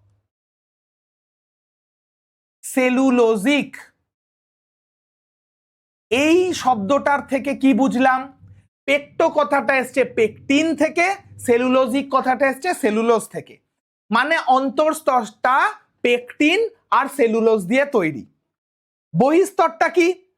বহিস্তর ফ্যাটি পদার্থ স্পোরোপোলেনিন দিয়ে গঠিত। বহিস্তরটা মূলত স্পোরোপোলেনিন। এই যে স্পোরোপোলেনিন পড়লাম, বাইরের স্তরটা মূলত স্পোরোপোলেনিন, তার সাথে থাকে কিছু প্রোটিন, তার সাথে থাকে কিছু প্রোটিন। এক্সাইন, বাইরের প্রাচীরটি দুটি অংশে বিভক্ত, বাইরের দিকে সেক্সাইন বা একটেক্সাইন, ভিতরের দিকে নেক্সাইন বা এন্ডেক্সাইন। তাহলে এই যে বাইরের স্তর, বাইরের স্তরটাও কিন্তু এই রকম, মানে বাইরের স্তরটার একদম বাইরের দিকের যে অংশ সেটাকে বলে সেক্সাইন। কেন সেক্সাইন? কেন সেক্স শব্দটা কেন আছে এখানে? দুটোকে একসাথে স্পোরোডার্ম বলে। আবার এক্সাইনটাকে দুভাগে ভাগ করা হয়, সেক্সাইন বলে বাইরের স্তরটাকে। কেন? সেক্সুয়াল রিপ্রোডাকশনে সাহায্য করে। গর্ভমুণ্ডে তোমাদের যদি কেউ প্রপোজ করে, তোমরা কি কিছু না জেনে শুনেই হ্যাঁ বলে দাও? নিশ্চয়ই বলো না। পরাগ রেণু গর্ভমুণ্ডে পড়া মানেই যে গর্ভাশয়কে হ্যাঁ বলে দিতে হবে তারও তো কোনো মানে নেই। যদি আম গাছের গর্ভমুণ্ডে লিচু গাছের পরাগ রেণু গিয়ে পড়ে, পরাগ মিলন হবে? হবে না। এই যে রেকগনিশন, চিনতে পারা, এইটা আমার গাছেরই পরাগ রেণু, বা এই যে কম্প্যাটিবিলিটি, স্ত্রী গর্ভকেশরের সাথে পরাগ রেণুর যে কম্প্যাটিবিলিটি তৈরি হওয়া, সেইটা প্রথম গর্ভমুণ্ডে টাচ করছে কোন লেয়ারটা? বাইরের লেয়ারটা, যাতে বিভিন্ন প্রোটিন থাকে। এই প্রোটিনগুলোই রেকগনিশনে সাহায্য করে। তার মানে এই লেয়ারটা সেক্সুয়াল রিপ্রোডাকশনে সাহায্য করছে, তাই এর নাম সেক্সাইন বা একটেক্সাইন। এক্সাইন। এবং এক্সাইনের আবার যে ভেতরের দিকে একটা ছোট সূক্ষ্ম অংশ, সেটাকে বলে নেক্সাইন বা এন্ড এক্সাইন, ভেতরের দিকে। পরাগরেণু অতি ক্ষুদ্র, বড়ও হতে পারে, গড় আয়তন 10 থেকে 17 মাইক্রোমিটার, জানার দরকার নেই। বহিঃপ্রাচীরে যেটা জানতে হবে, অসংখ্য ছিদ্র থাকে। অসংখ্য থাকতে পারে, একটাও থাকতে পারে, দুটোও থাকতে পারে, তিনটেও থাকতে পারে, স্পিসিস টু স্পিসিস ভ্যারি করবে, মোট কথা ছিদ্র থাকবে। এটাকে আমরা বলছি রেণুরন্ধ্র বা জার্ম পোর, বা রেণুরন্ধ্র। এটার খুব গুরুত্বপূর্ণ কাজ আছে, যেটা এক্ষুনি আমরা পড়ব। হ্যাঁ, পিডিএফ দেব, কেন দেব না। নেক্সাইন কিছু করে না, নেক্সাইন আবৃত করে রাখে, কিন্তু জার্ম পোরের একটা ফ্যান্টাস্টিক কাজ আছে, সেটা আমরা পড়ব। এই হচ্ছে গল্প। এই গল্পটা বোঝা গেছে কি বলো? এই রেণুরন্ধ্রে একটা জিনিস লক্ষ্য, point two be noted, intine যে লেয়ারটা সেটা কিন্তু রয়েছে, ইনটাইন কিন্তু ফাঁকা নেই, ইনটাইন কিন্তু আবৃত, রেণুরন্ধ্রেও ইনটাইন আবৃত। শুধু নেই কি রেণুরন্ধ্রের জায়গাটায় ছিদ্র, কার মধ্যে? বহিস্তরের ছিদ্র, অন্তঃস্তরটা কিন্তু পুরোটাই intact. This thing is to be noted. কতক্ষণ? অ্যাটলিস্ট 10:30। ক্লিয়ার এটা? বলো। এরপর আমরা কি হয়েছে, মাইক্রোস্পোরোজেনেসিস, পরাগরেণু উৎপাদন, বুঝেছি। রেণু, রেণু থেকে কি তৈরি হয়? গ্যামেটোফাইট, লিঙ্গধর দেহ। রেণু থেকে তৈরি হয় গ্যামেটোফাইট, লিঙ্গধর দেহ। এখানে লিঙ্গধর দেহটা কে? গ্যামেটোফাইটটা এখানে কে? এখানে এই পরাগ রেণুটাই এবার গ্যামেটোফাইট হিসাবে আচরণ করবে। পরাগ রেণুটাই গ্যামেটোফাইট হিসাবে আচরণ করবে, যার মধ্যে তৈরি হবে শুক্রাণু তো নয়, পুংগ্যামেট, গ্যামেটোজেনেসিসের মাধ্যমে। তাহলে এখানে গ্যামেটোফাইটটা কে? স্পোরোফাইটটাই, আর তো জার্মিনেট করার ব্যাপার নেই। পরাগ রেণুটাই গ্যামেটোফাইট হিসেবে আচরণ করবে, তার মধ্যে তৈরি হবে পুংগ্যামেট। বোঝা গেছে? এইটুকু শব্দ, পরাগ রেণুটাই যে গ্যামেটোফাইট হিসেবে আচরণ করবে। এর মধ্যে পরাগ রেণুর মধ্যে কি আছে? একটা নিউক্লিয়াস আছে, যেটা হ্যাপ্লয়েড। রেণু মাতৃকোষের মিওসিস বিভাজনের মাধ্যমে এই পরাগ রেণু তৈরি হয়েছে। এই অবধি ক্লিয়ার? যদি থাকে ক্লিয়ার, তাহলে আমরা এবার পড়ব মাইক্রোগ্যামেটোজেনেসিস। মাইক্রোগ্যামেটোজেনেসিস, বা যেটাকে আমরা বলি মাইক্রোগ্যামেটো, পুংলিঙ্গধরের উৎপত্তি।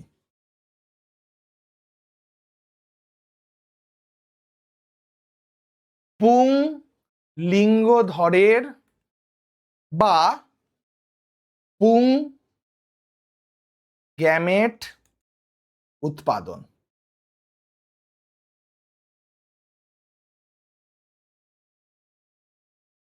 ঠিক, নেক্সাইনের কাজ আবৃত করে রাখা। এইবার কি হচ্ছে দেখো, মিওসিস কোষ বিভাজনের মাধ্যমে রেণু মাতৃকোষ থেকে 4টে পরাগরেণু তৈরি হলো। পরাগরেণুর গঠনটাও দেখলাম। এইবার পরাগরেণুটার কি হবে? পরাগরেণু का इसके बाद में होगा क्या? পরাগরেণুর দুটো স্তর। ভেতরের স্তরটাকে আমি বলছি ইনটাইন, এবং বাইরের যে স্তর,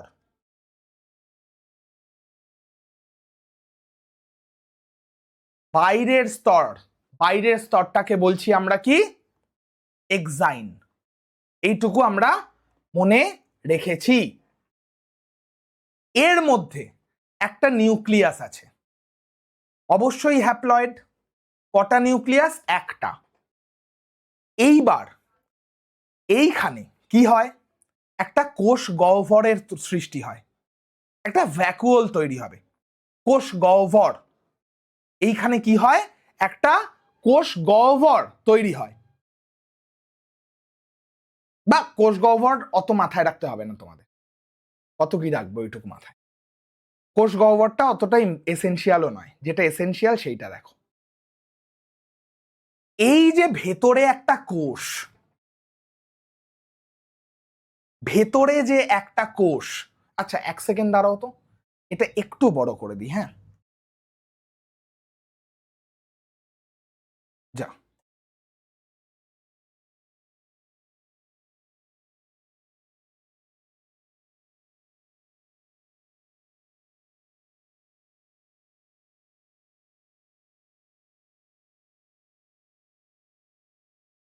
রেণুরন্ধ্রগুলো ইম্পর্টেন্ট কেন?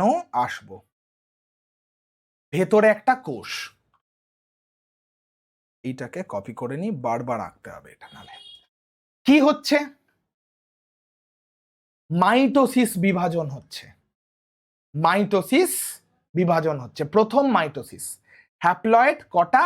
একটা। মাইটোসিস কোষ বিভাজনের ফলে কি হয়? বাইরের স্তর এক্সাইন, ইয়েস ঠিক। মাইটোসিস কোষ বিভাজনের ফলে কি হয়? একটা কোষ বিভাজিত হয়ে দুটো কোষে পরিণত হয়। সেটা 2n ডিপ্লয়েড কোষ বিভাজিত হয়ে দুটো ডিপ্লয়েড কোষ তৈরি করে মাইটোসিসে। আচ্ছা, যদি হ্যাপ্লয়েড কোষের মাইটোসিস হয় তাহলেও সে দুটো হ্যাপ্লয়েড কোষ তৈরি করবে। আর কি করবে? মাইটোসিস তো ফান্ডামেন্টালি এক, সে হ্যাপ্লয়েডে হোক বা ডিপ্লয়েডে হোক। কিন্তু কিন্তু বাট এইখানে একটা জিনিস টু রিমেম্বার, এই বিভাজনটা কেমন বিভাজন হবে? অসম বিভাজন। কেরাম? অসম বিভাজন। অসম বিভাজন মানে কি? একটা কোষ থাকবে ছোট, আরেকটা কোষ হবে বড়। একটা কোষ থাকছে ছোট, আরেকটা কোষ হচ্ছে বড়। এই যে ছোট কোষ, এইটাকে আমরা বলছি জেনারেটিভ সেল। কি বলছি? Generative sell. আর বড় কোষটা যেটা, সেটাকে বলছি ভেজিটেটিভ সেল। এইটুকু ক্লিয়ার? কমিউনিকেট করো, নাহলে বুঝতে পারছি না যে ক্লিয়ার হচ্ছে কিনা। জেনারেটিভ সেল, ভেজিটেটিভ সেল হলো। এইবার এই জেনারেটিভ সেলটা ক্রমশ, এইটা এমন হবে ব্যাপারটা একটা সময়, যে এই জেনারেটিভ সেলটা একটা সময় এই বড় যে ভেজিটেটিভ সেলটা, সেইটা প্রায় জেনারেটিভ সেলটাকে গ্রাস করে ফেলছে, এরকম হবে দুটো সাইড থেকে। মানে এই দুটো সাইড থেকে সাইটোপ্লাজম ঢুকতে শুরু করবে, দুটো সাইড থেকে সাইটোপ্লাজম ঢুকতে শুরু করবে। ঠিক আছে? এই দশায় এই যে বড় কোষটা, যাকে আমরা ভেজিটেটিভ সেল বলছিলাম, একে এখন বলবো টিউব সেল বা নালী কোষ। আর এইটার যেমন নাম ছিল জেনারেটিভ সেল, সেরকমই ডাকবো, জেনারেটিভ সেল। আর ওপরের বড় কোষটাকে এই দশায় আমরা বলবো কি? টিউব সেল বা নালী কোষ। ক্লিয়ার? এইবার এই জেনারেটিভ সেলটা এখনো মনে হচ্ছে অ্যাজ ইফ কোষ প্রাচীরের গায়ে যেন লেগে রয়েছে। মনে হচ্ছে কি?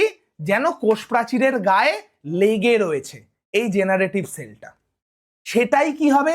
কোষ প্রাচীর থেকে খুলে যাবে, কোষ প্রাচীর থেকে খুলে যাবে, মানে খুলে এরকম একটা লেন্সের মতো আকৃতির একটা কোষে পরিণত হবে।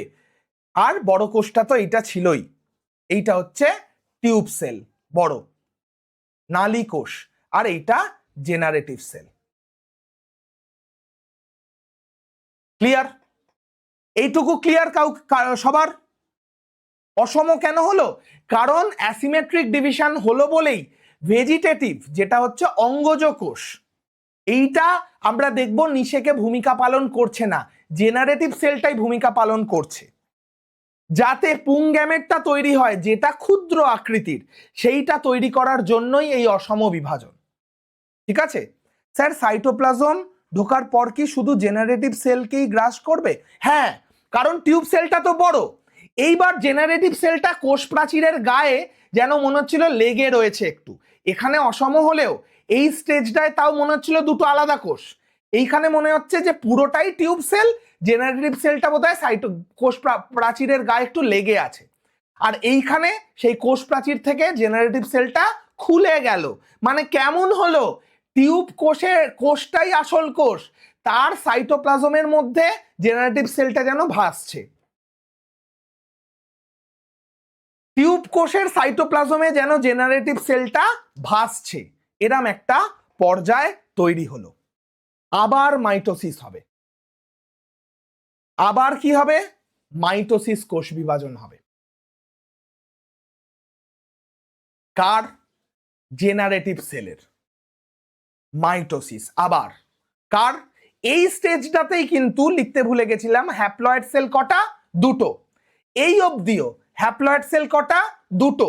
এই জেনারেটিভ সেলটার শুধু মাইটোটিক ডিভিশন হবে, অর্থাৎ একটা জেনারেটিভ সেল ছিল, পোষাচ্ছিল না, এবার দুটো জেনারেটিভ সেল তৈরি হলো, এইটা টিউব নিউক্লিয়াস। তার মানে কটা নিউক্লিয়াই এই কোষটার মধ্যে এখন তৈরি হলো? হ্যাপ্লয়েড নিউক্লিয়াই সব কটা? তিনটে। জেনারেটিভ সেলটার শুধু ভাগ হলো। ক্লিয়ার না ক্লিয়ার না বলো? এই পরিস্থিতিতে এই ওপরেরটাকে আমরা টিউব সেল বলেই ডাকবো, এবং নিউক্লিয়াসটাকে বলবো টিউব নিউক্লিয়াস। এবং এই যে দুটো তৈরি হলো, এদের আর জেনারেটিভ সেল বলে ডাকবো না। জেনারেটিভ সেলগুলো বিভাজিত হয়ে এই দুটোই কি তৈরি করছে? মেল গ্যামেট, পুং গ্যামেট। কটা? দুটো। কটা? দুটো। টিউব সেলের মাইটোসিস দরকার নেই তো, টিউব সেলটা শুধু বহন করাই ওর কাজ। বলো এই অবধি ক্লিয়ার কি ক্লিয়ার নয়?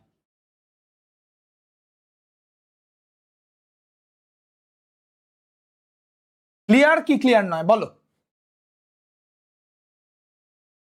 স্যার পরে দুটো জেনারেটিভ সেল কি করে হচ্ছে? পরে দুটো জেনারেটিভ সেল হচ্ছে, এই যে আগের জেনারেটিভ সেলটা, এই যে আগের জেনারেটিভ সেলটা, দাঁড়াও পরে কি করে হচ্ছে বলছি।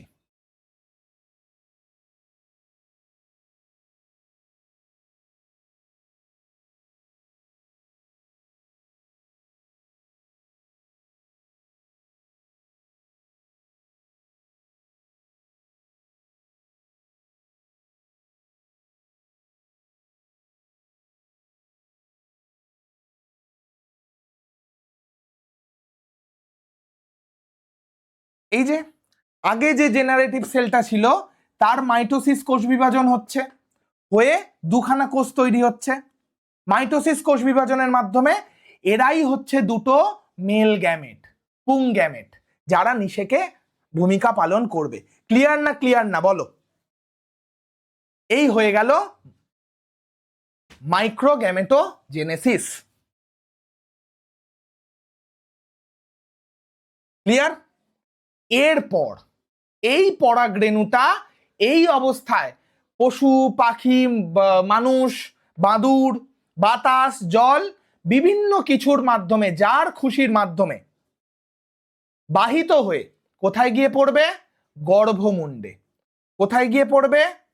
গর্ভমুণ্ডে। এই যে গর্ভমুণ্ডটা আঁকছি, ডটেডে আঁকছি, কারণ এখানে গর্ভমুণ্ডটা আমার আলোচ্য বিষয় নয়। কোথায় গিয়ে পড়ছে? গর্ভমুণ্ডে। গর্ভমুণ্ডে এসে পড়লো।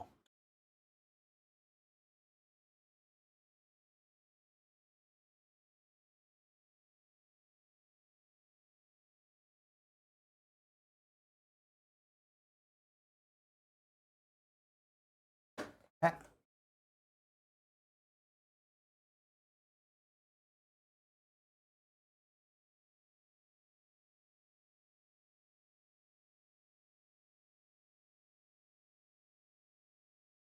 ক্লিয়ার? গর্ভমুণ্ডে এসে পড়লো। এইবার ভেতরের যে ইনটাইন লেয়ারটা ছিল, ভেতরের যে ইনটাইন, কেন বারবার বলছিলাম এই যে পোরটা, যেটা রেণুরন্ধ্র, সেটা এত ইম্পর্টেন্ট কেন বলছিলাম? ভেতরের যে ইনটাইন লেয়ারটা, সেইটা রেণুরন্ধ্রের মাধ্যমে বাইরে বেরিয়ে আসবে। রেণুরন্ধ্রের, এক্সাইন নিজের জায়গায় থাকবে, রেণুরন্ধ্রের মাধ্যমে সেটা বাইরে বেরিয়ে আসবে। ক্লিয়ার? এবং এইটাই হচ্ছে পরাগ নালী। পরাগ নালী, যেটা ওভারির দিকে এগিয়ে যাবে।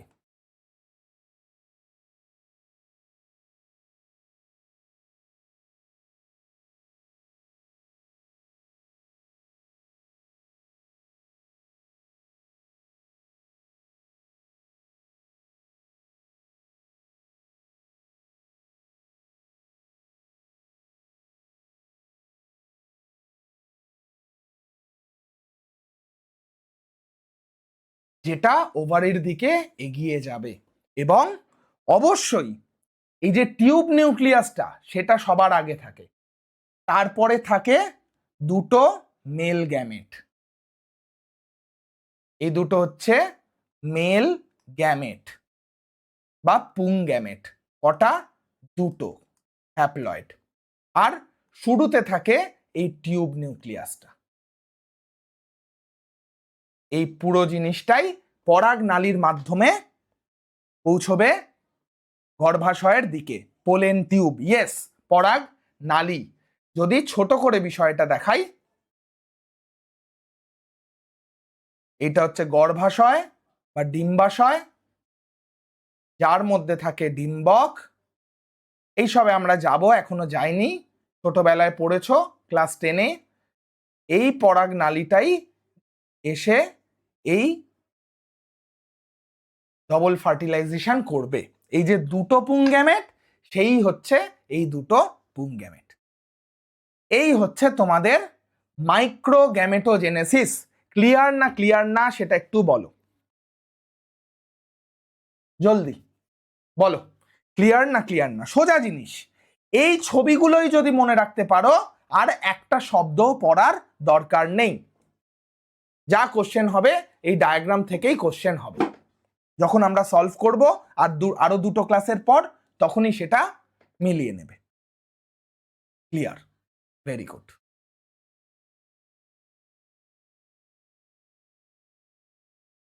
Crystal clear. ওকে ওকে বাবা। এইবার পুং গ্যামেট তৈরি হয়ে গেল, স্ত্রী গ্যামেটের এখনো কিছুই হয় নাই। তাহলে কি হবে? হবে না। তৈরি হতে হবে কি? স্ত্রী গ্যামেট। সেই প্রক্রিয়াটার নাম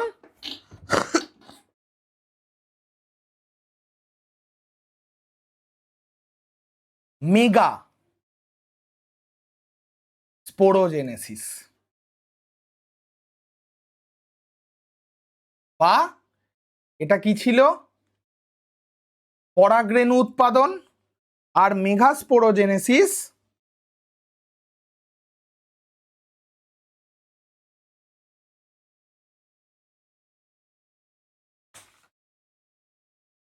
হচ্ছে স্ত্রী রেণু উৎপাদন।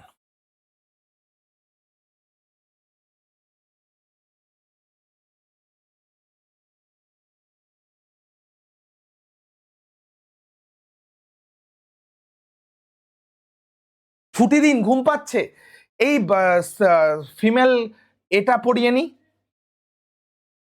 ঠিক আছে, মেগাস্পোরোজেনেসিস আর মেগা গ্যামেটোজেনেসিস, এই দুটো বলে দিই, তারপর ছেড়ে দেবো, ঠিক আছে।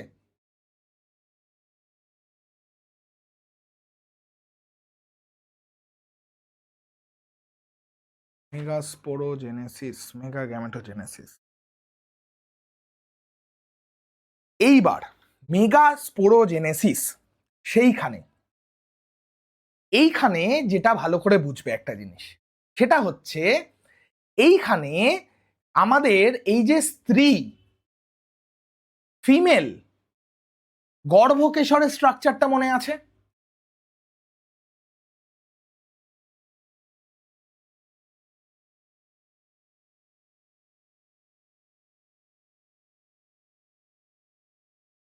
এইটা হচ্ছে গর্ভমুণ্ড, এইটা হচ্ছে গর্ভদণ্ড, এবং এইটা হচ্ছে গর্ভাশয় বা ডিম্বাশয়। এই যে গর্ভাশয় বা ডিম্বাশয়, এটাই তো স্পোরোফাইট, এটাই তো স্পোরোফাইট। এর মধ্যেই তৈরি হবে কি? ডিম্বক। এর মধ্যে তৈরি হবে ডিম্বক। এই ডিম্বকটাই হচ্ছে মেগাস্পোর, এই ডিম্বকটাই হচ্ছে মেগাস্পোর, ঠিক আছে। এই ডিম্বকটাই হচ্ছে মেগাস্পোর। এই গর্ভাশয়ের মধ্যে একটা কোষ থাকে, নাম কি তার? হাইপোডার্মাল কোষ। হাইপোডার্মাল কোষ, যে বিশেষ ধরনের কোষ, তার নাম হাইপোডার্মাল কোষ। এই হাইপোডার্মাল কোষ হতে পারে দুটো টাইপ হতে পারে, ঠিক আছে, দুটো ভাবেই করছি।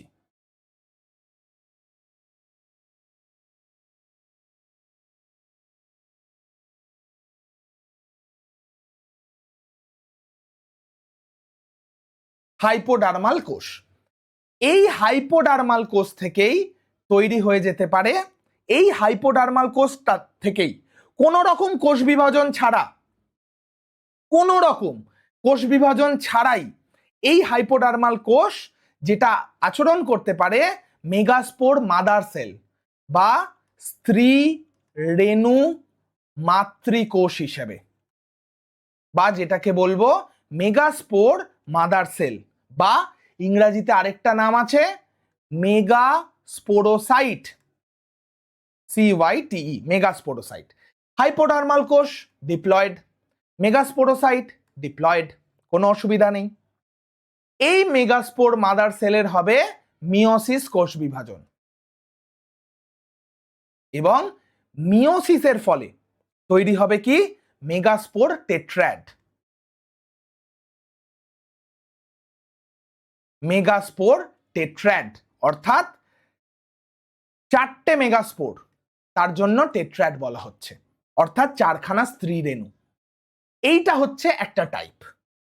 আর একটা টাইপে হতে পারে যেটা কোনো একই জিনিস, সেম থিং, জাস্ট একটু ঘুরিয়ে নাক ধরা, সেটা হচ্ছে হাইপোডার্মাল কোষ, যেটা 2N, সেইটা ভাগ হয়ে যাচ্ছে দুটো কোষে,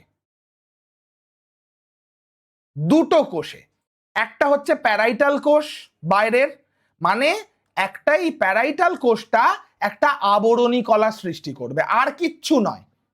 এই মেগাস্পোরের চারপাশে একটা আবরণী থাকবে, আর কিচ্ছু নয়। প্যারাইটাল কোষ, হাইপোডার্মাল কোষটা এখানে ডিরেক্ট মাদার সেল হিসাবে অ্যাক্ট করছে, মাতৃকোষ হিসাবে। এক্ষেত্রে ডিরেক্ট হাইপোডার্মাল কোষটা মাতৃকোষ হিসেবে অ্যাক্ট না করে বিভাজিত হচ্ছে দুটো কোষে, প্যারাইটাল কোষ যেটা প্যারাইটাল আবরণী কলা তৈরি করবে, আর স্পোরোজিনাস কোষ, স্পোরোজিনাস কোষ, স্পোরোজিনাস কোষ 2N। এই স্পোরোজিনাস কোষটা এবার রেণু মাতৃকোষ হিসেবে আচরণ করবে, যেটা হচ্ছে 2N, যেটা হচ্ছে 2N। এবং রেণু মাতৃকোষের একই মিওসিস কোষ বিভাজনের মাধ্যমে তৈরি হবে মেগাস্পোর টেট্রাড, মানে হ্যাপ্লয়েড রেণু 4খানা। মেগাস্পোর কি ডিম্বক? অবশ্যই মেগাস্পোরটাই ডিম্বক, মানে ডিম্বকের ভেতরে থাকবে ওই মেগাস্পোরটা, ডিম্বকেরই ভেতরে থাকবে ওই মেগাস্পোরটা। এইবার প্রশ্ন হচ্ছে, পরাগরেণু তো 4টে হলো, মেগাস্পোর কি 4টে হবে? কি হয় প্রসেসটা চলো দেখে নাও। এই হচ্ছে মেগাস্পোর মাদার সেল,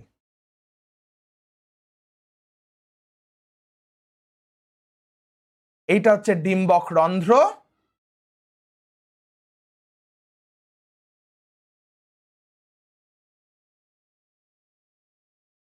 যেটা হচ্ছে 2n, যেটা হচ্ছে 2n ডিপ্লয়েড। এইটা হচ্ছে ডিম্বক, এই যে এই গোল্লাটা ডিম্বক, ডিম্বক। আর এই বাইরের পুরো গোটা ব্যাপারটা ডিম্বাশয়, বাইরের পুরো গোটা ব্যাপারটা ডিম্বাশয়। এইবার এই যে মেগাস্পোর মাদার, এইটা হচ্ছে মেগাস্পোর মাদার সেল বা স্ত্রী রেণু মাতৃকোষ। এর কি হবে প্রথমে? মিওসিস 1, মিওসিস 1, মিওসিস 1 এর ফলে যেটা হবে,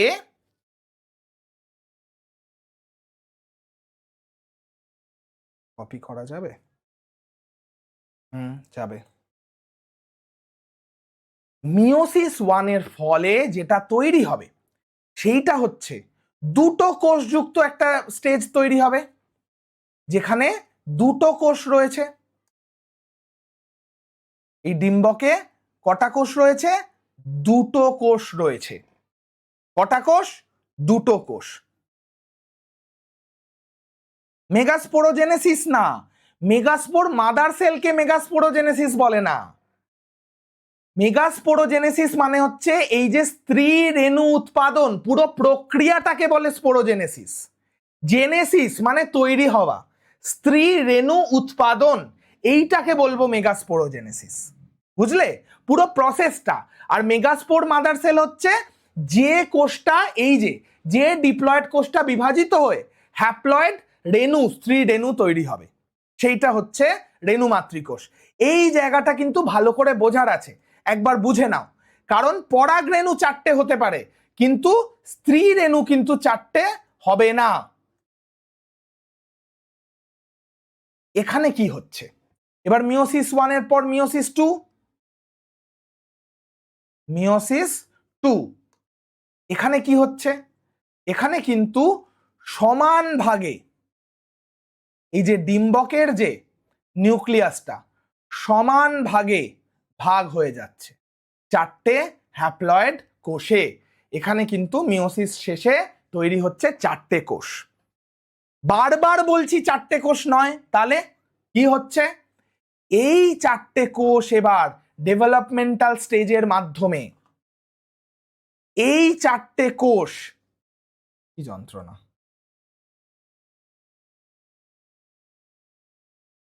ডেভেলপমেন্টাল স্টেজের মাধ্যমে কি তৈরি করবে?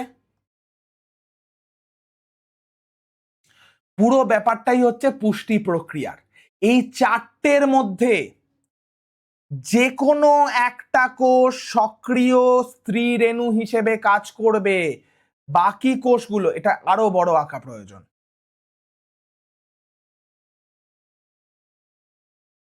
বাকি কোষগুলো, বাকি যে 3টে কোষ নষ্ট হয়ে যাবে, বাকি যে 3টে কোষ নষ্ট হয়ে যাবে।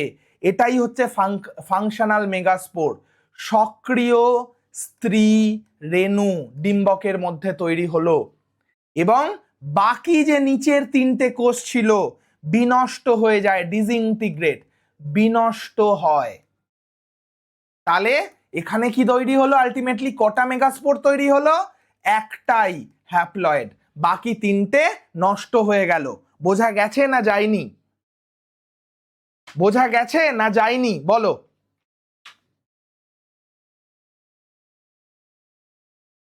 বলো বলো জলদি। লাস্ট 5 মিনিটের একটা জিনিস পড়িয়ে ছেড়ে দেবো।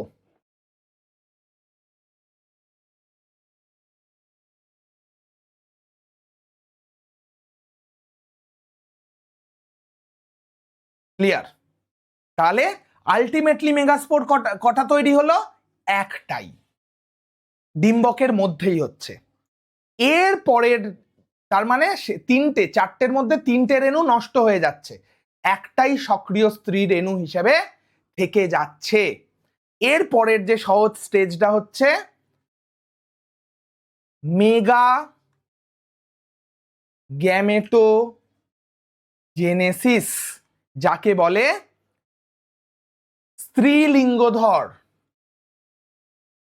স্ত্রীলিঙ্গধর বা ডিম্বাণু বা এমব্রায়োস্যাক উৎপাদন। ভ্রূণস্থলী, যেটা ভ্রূণ পরে তৈরি হবে। লাস্ট, হ্যাঁ সব সময় 3টে কোষ বিনষ্ট হয় না, সব সময় 3টে কোষ বিনষ্ট হয় না। ভালো করেছো প্রশ্নটা করেছো, আমি আজকে বলতে চাইছিলাম না, কারণ এই স্পোরোজেনেসিসের বেশ কিছু টাইপ আছে, যেটা আমরা পরের ক্লাসে আলোচনা করব। আজকে বেসিক জিনিসটা, প্রাইমারি জিনিসটা, যেটা ম্যাক্সিমাম সময় যেটা ঘটে থাকে, সেইটা নিয়ে আজকে পড়াশোনা করছি। তার জন্য মেন ফান্ডামেন্টাল জিনিসটা বললাম। কিছু অন্যান্য টাইপ আছে যেটা পরের দিন আমরা উইথ এক্সাম্পল আলোচনা করব। কিন্তু অধিকাংশ 95% ক্ষেত্রে 3টে স্ত্রী রেণু বিনষ্ট হয়। কটা? 3টি স্ত্রী রেণু বিনষ্ট হয় 95% ক্ষেত্রে। এটাই প্রাইমারি, এটাই প্রধান প্রক্রিয়া। ক্লিয়ার? এইবার সক্রিয় স্ত্রী রেণু যেটা, সে ছিল কি একা, তার 3 সখী চলে গেছে, নষ্ট হয়ে গেছে। এইটা কে ছিল? সক্রিয় স্ত্রী রেণু, যেটা হ্যাপ্লয়েড। সেই এখন আচরণ করবে কি হিসেবে? সেই এখন আচরণ করবে মেগা গ্যামেটোফাইট, মানে স্ত্রী, এই রেণুটাই আচরণ করবে স্ত্রী লিঙ্গধর হিসেবে। লিঙ্গধর দেহ, এই রেণু থেকেই তো লিঙ্গধর দেহ তৈরি হয়। অ্যাজ ইফ এই কোষটাই এবার আচরণ করবে মেগা গ্যামেটোফাইট বা স্ত্রী লিঙ্গধর হিসেবে। 5 মিনিটে ছুটি দেবো, 5 মিনিটে। প্রথম কোষ বিভাজন মাইটোসিস 1। কি হবে? একটা হ্যাপ্লয়েড কোষ ছিল, একটা কোষ বিভাজিত হয়ে 2টো নিউক্লিয়াস গঠন করবে, হ্যাপ্লয়েড ইনটু 2। মাইটোসিস কোষ বিভাজন, আবার বিভাজিত হবে, মাইটোসিস কোষ বিভাজন নাম্বার 2। এই 2টো থেকে তৈরি হবে 4টে নিউক্লিয়াই, হ্যাপ্লয়েড নিউক্লিয়াই ইনটু কটা? 4টে।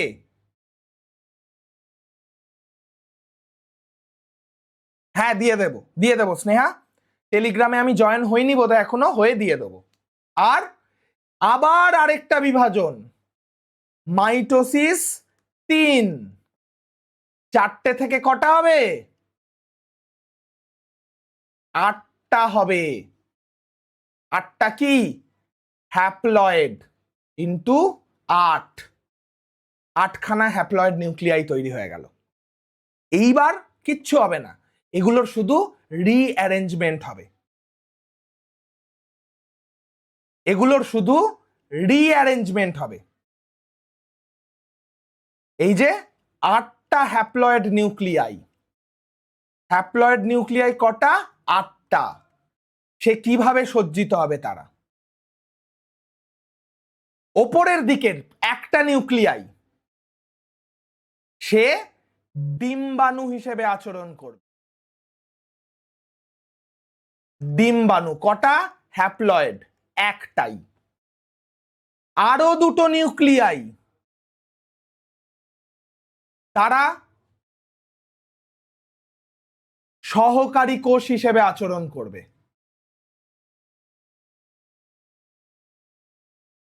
কটা? দুটো, হ্যাপ্লয়েড ইন্টু 2। আরো এই দিকে তিনখানা নিউক্লিয়াই,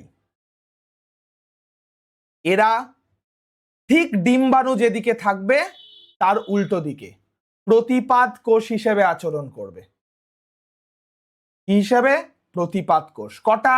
হ্যাপ্লয়েড সবাই। কটা? তিনটে। আর কেন্দ্রে থাকবে কি? কেন্দ্রীয় নিউক্লিয়াস। এই যে অবশিষ্ট দুটো। কটা? দুটো। কেন্দ্রীয় নিউক্লিয়াস কটা? দুটো, হ্যাপ্লয়েড ইন্টু 2। এবং ফাইনাল একটা ডেভেলপমেন্ট হবে, ফাইনাল একটা ডেভেলপমেন্ট হবে। সেটা কি? বাকি সব এক থাকবে, ডিম্বাণুটাকে আলাদা কালার করেছি বোঝানোর জন্য। তার পাশে দুটো সহকারী কোষ, নিচে তিনটে প্রতিপাদ কোষ, আর এই কেন্দ্রীয় নিউক্লিয়াস দুটো তারা একসাথে জুড়ে যাবে। কেন্দ্রীয় নিউক্লিয়াস দুটো একসাথে জুড়ে যাবে। দুটো এন জুড়ে গেলে কি হয়? এইটাকে এবার আমরা বলবো নির্ণীত নিউক্লিয়াস। নির্ণীত নিউক্লিয়াস।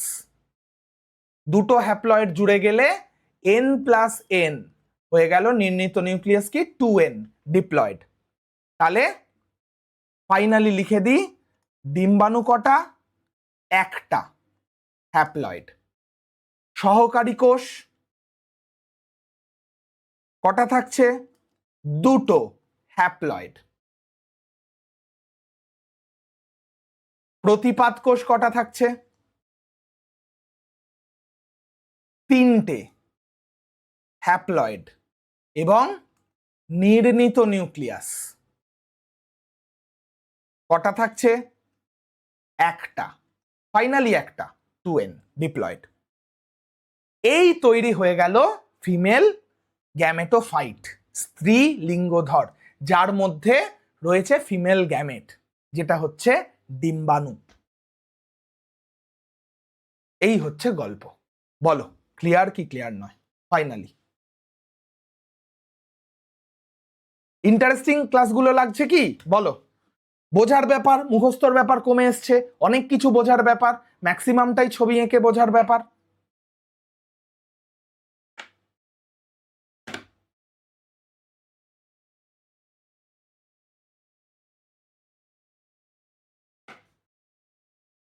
বলো বলো বলো। সোজা লাগছে না 11-এর থেকে? 11-এ শুধু মুখস্থ করার ব্যাপার ছিল। চলো তাহলে তৈরি হয়ে গেছে, রেডি আমাদের কে? পরাগরেণুর মধ্যে মেল গ্যামেট এবং ডিম্বাণু। পরের দিন ফার্টিলাইজেশন।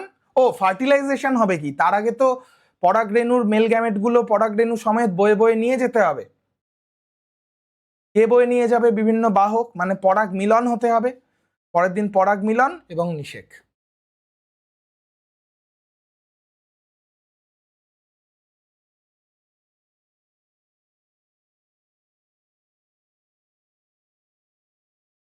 চলো টাটা।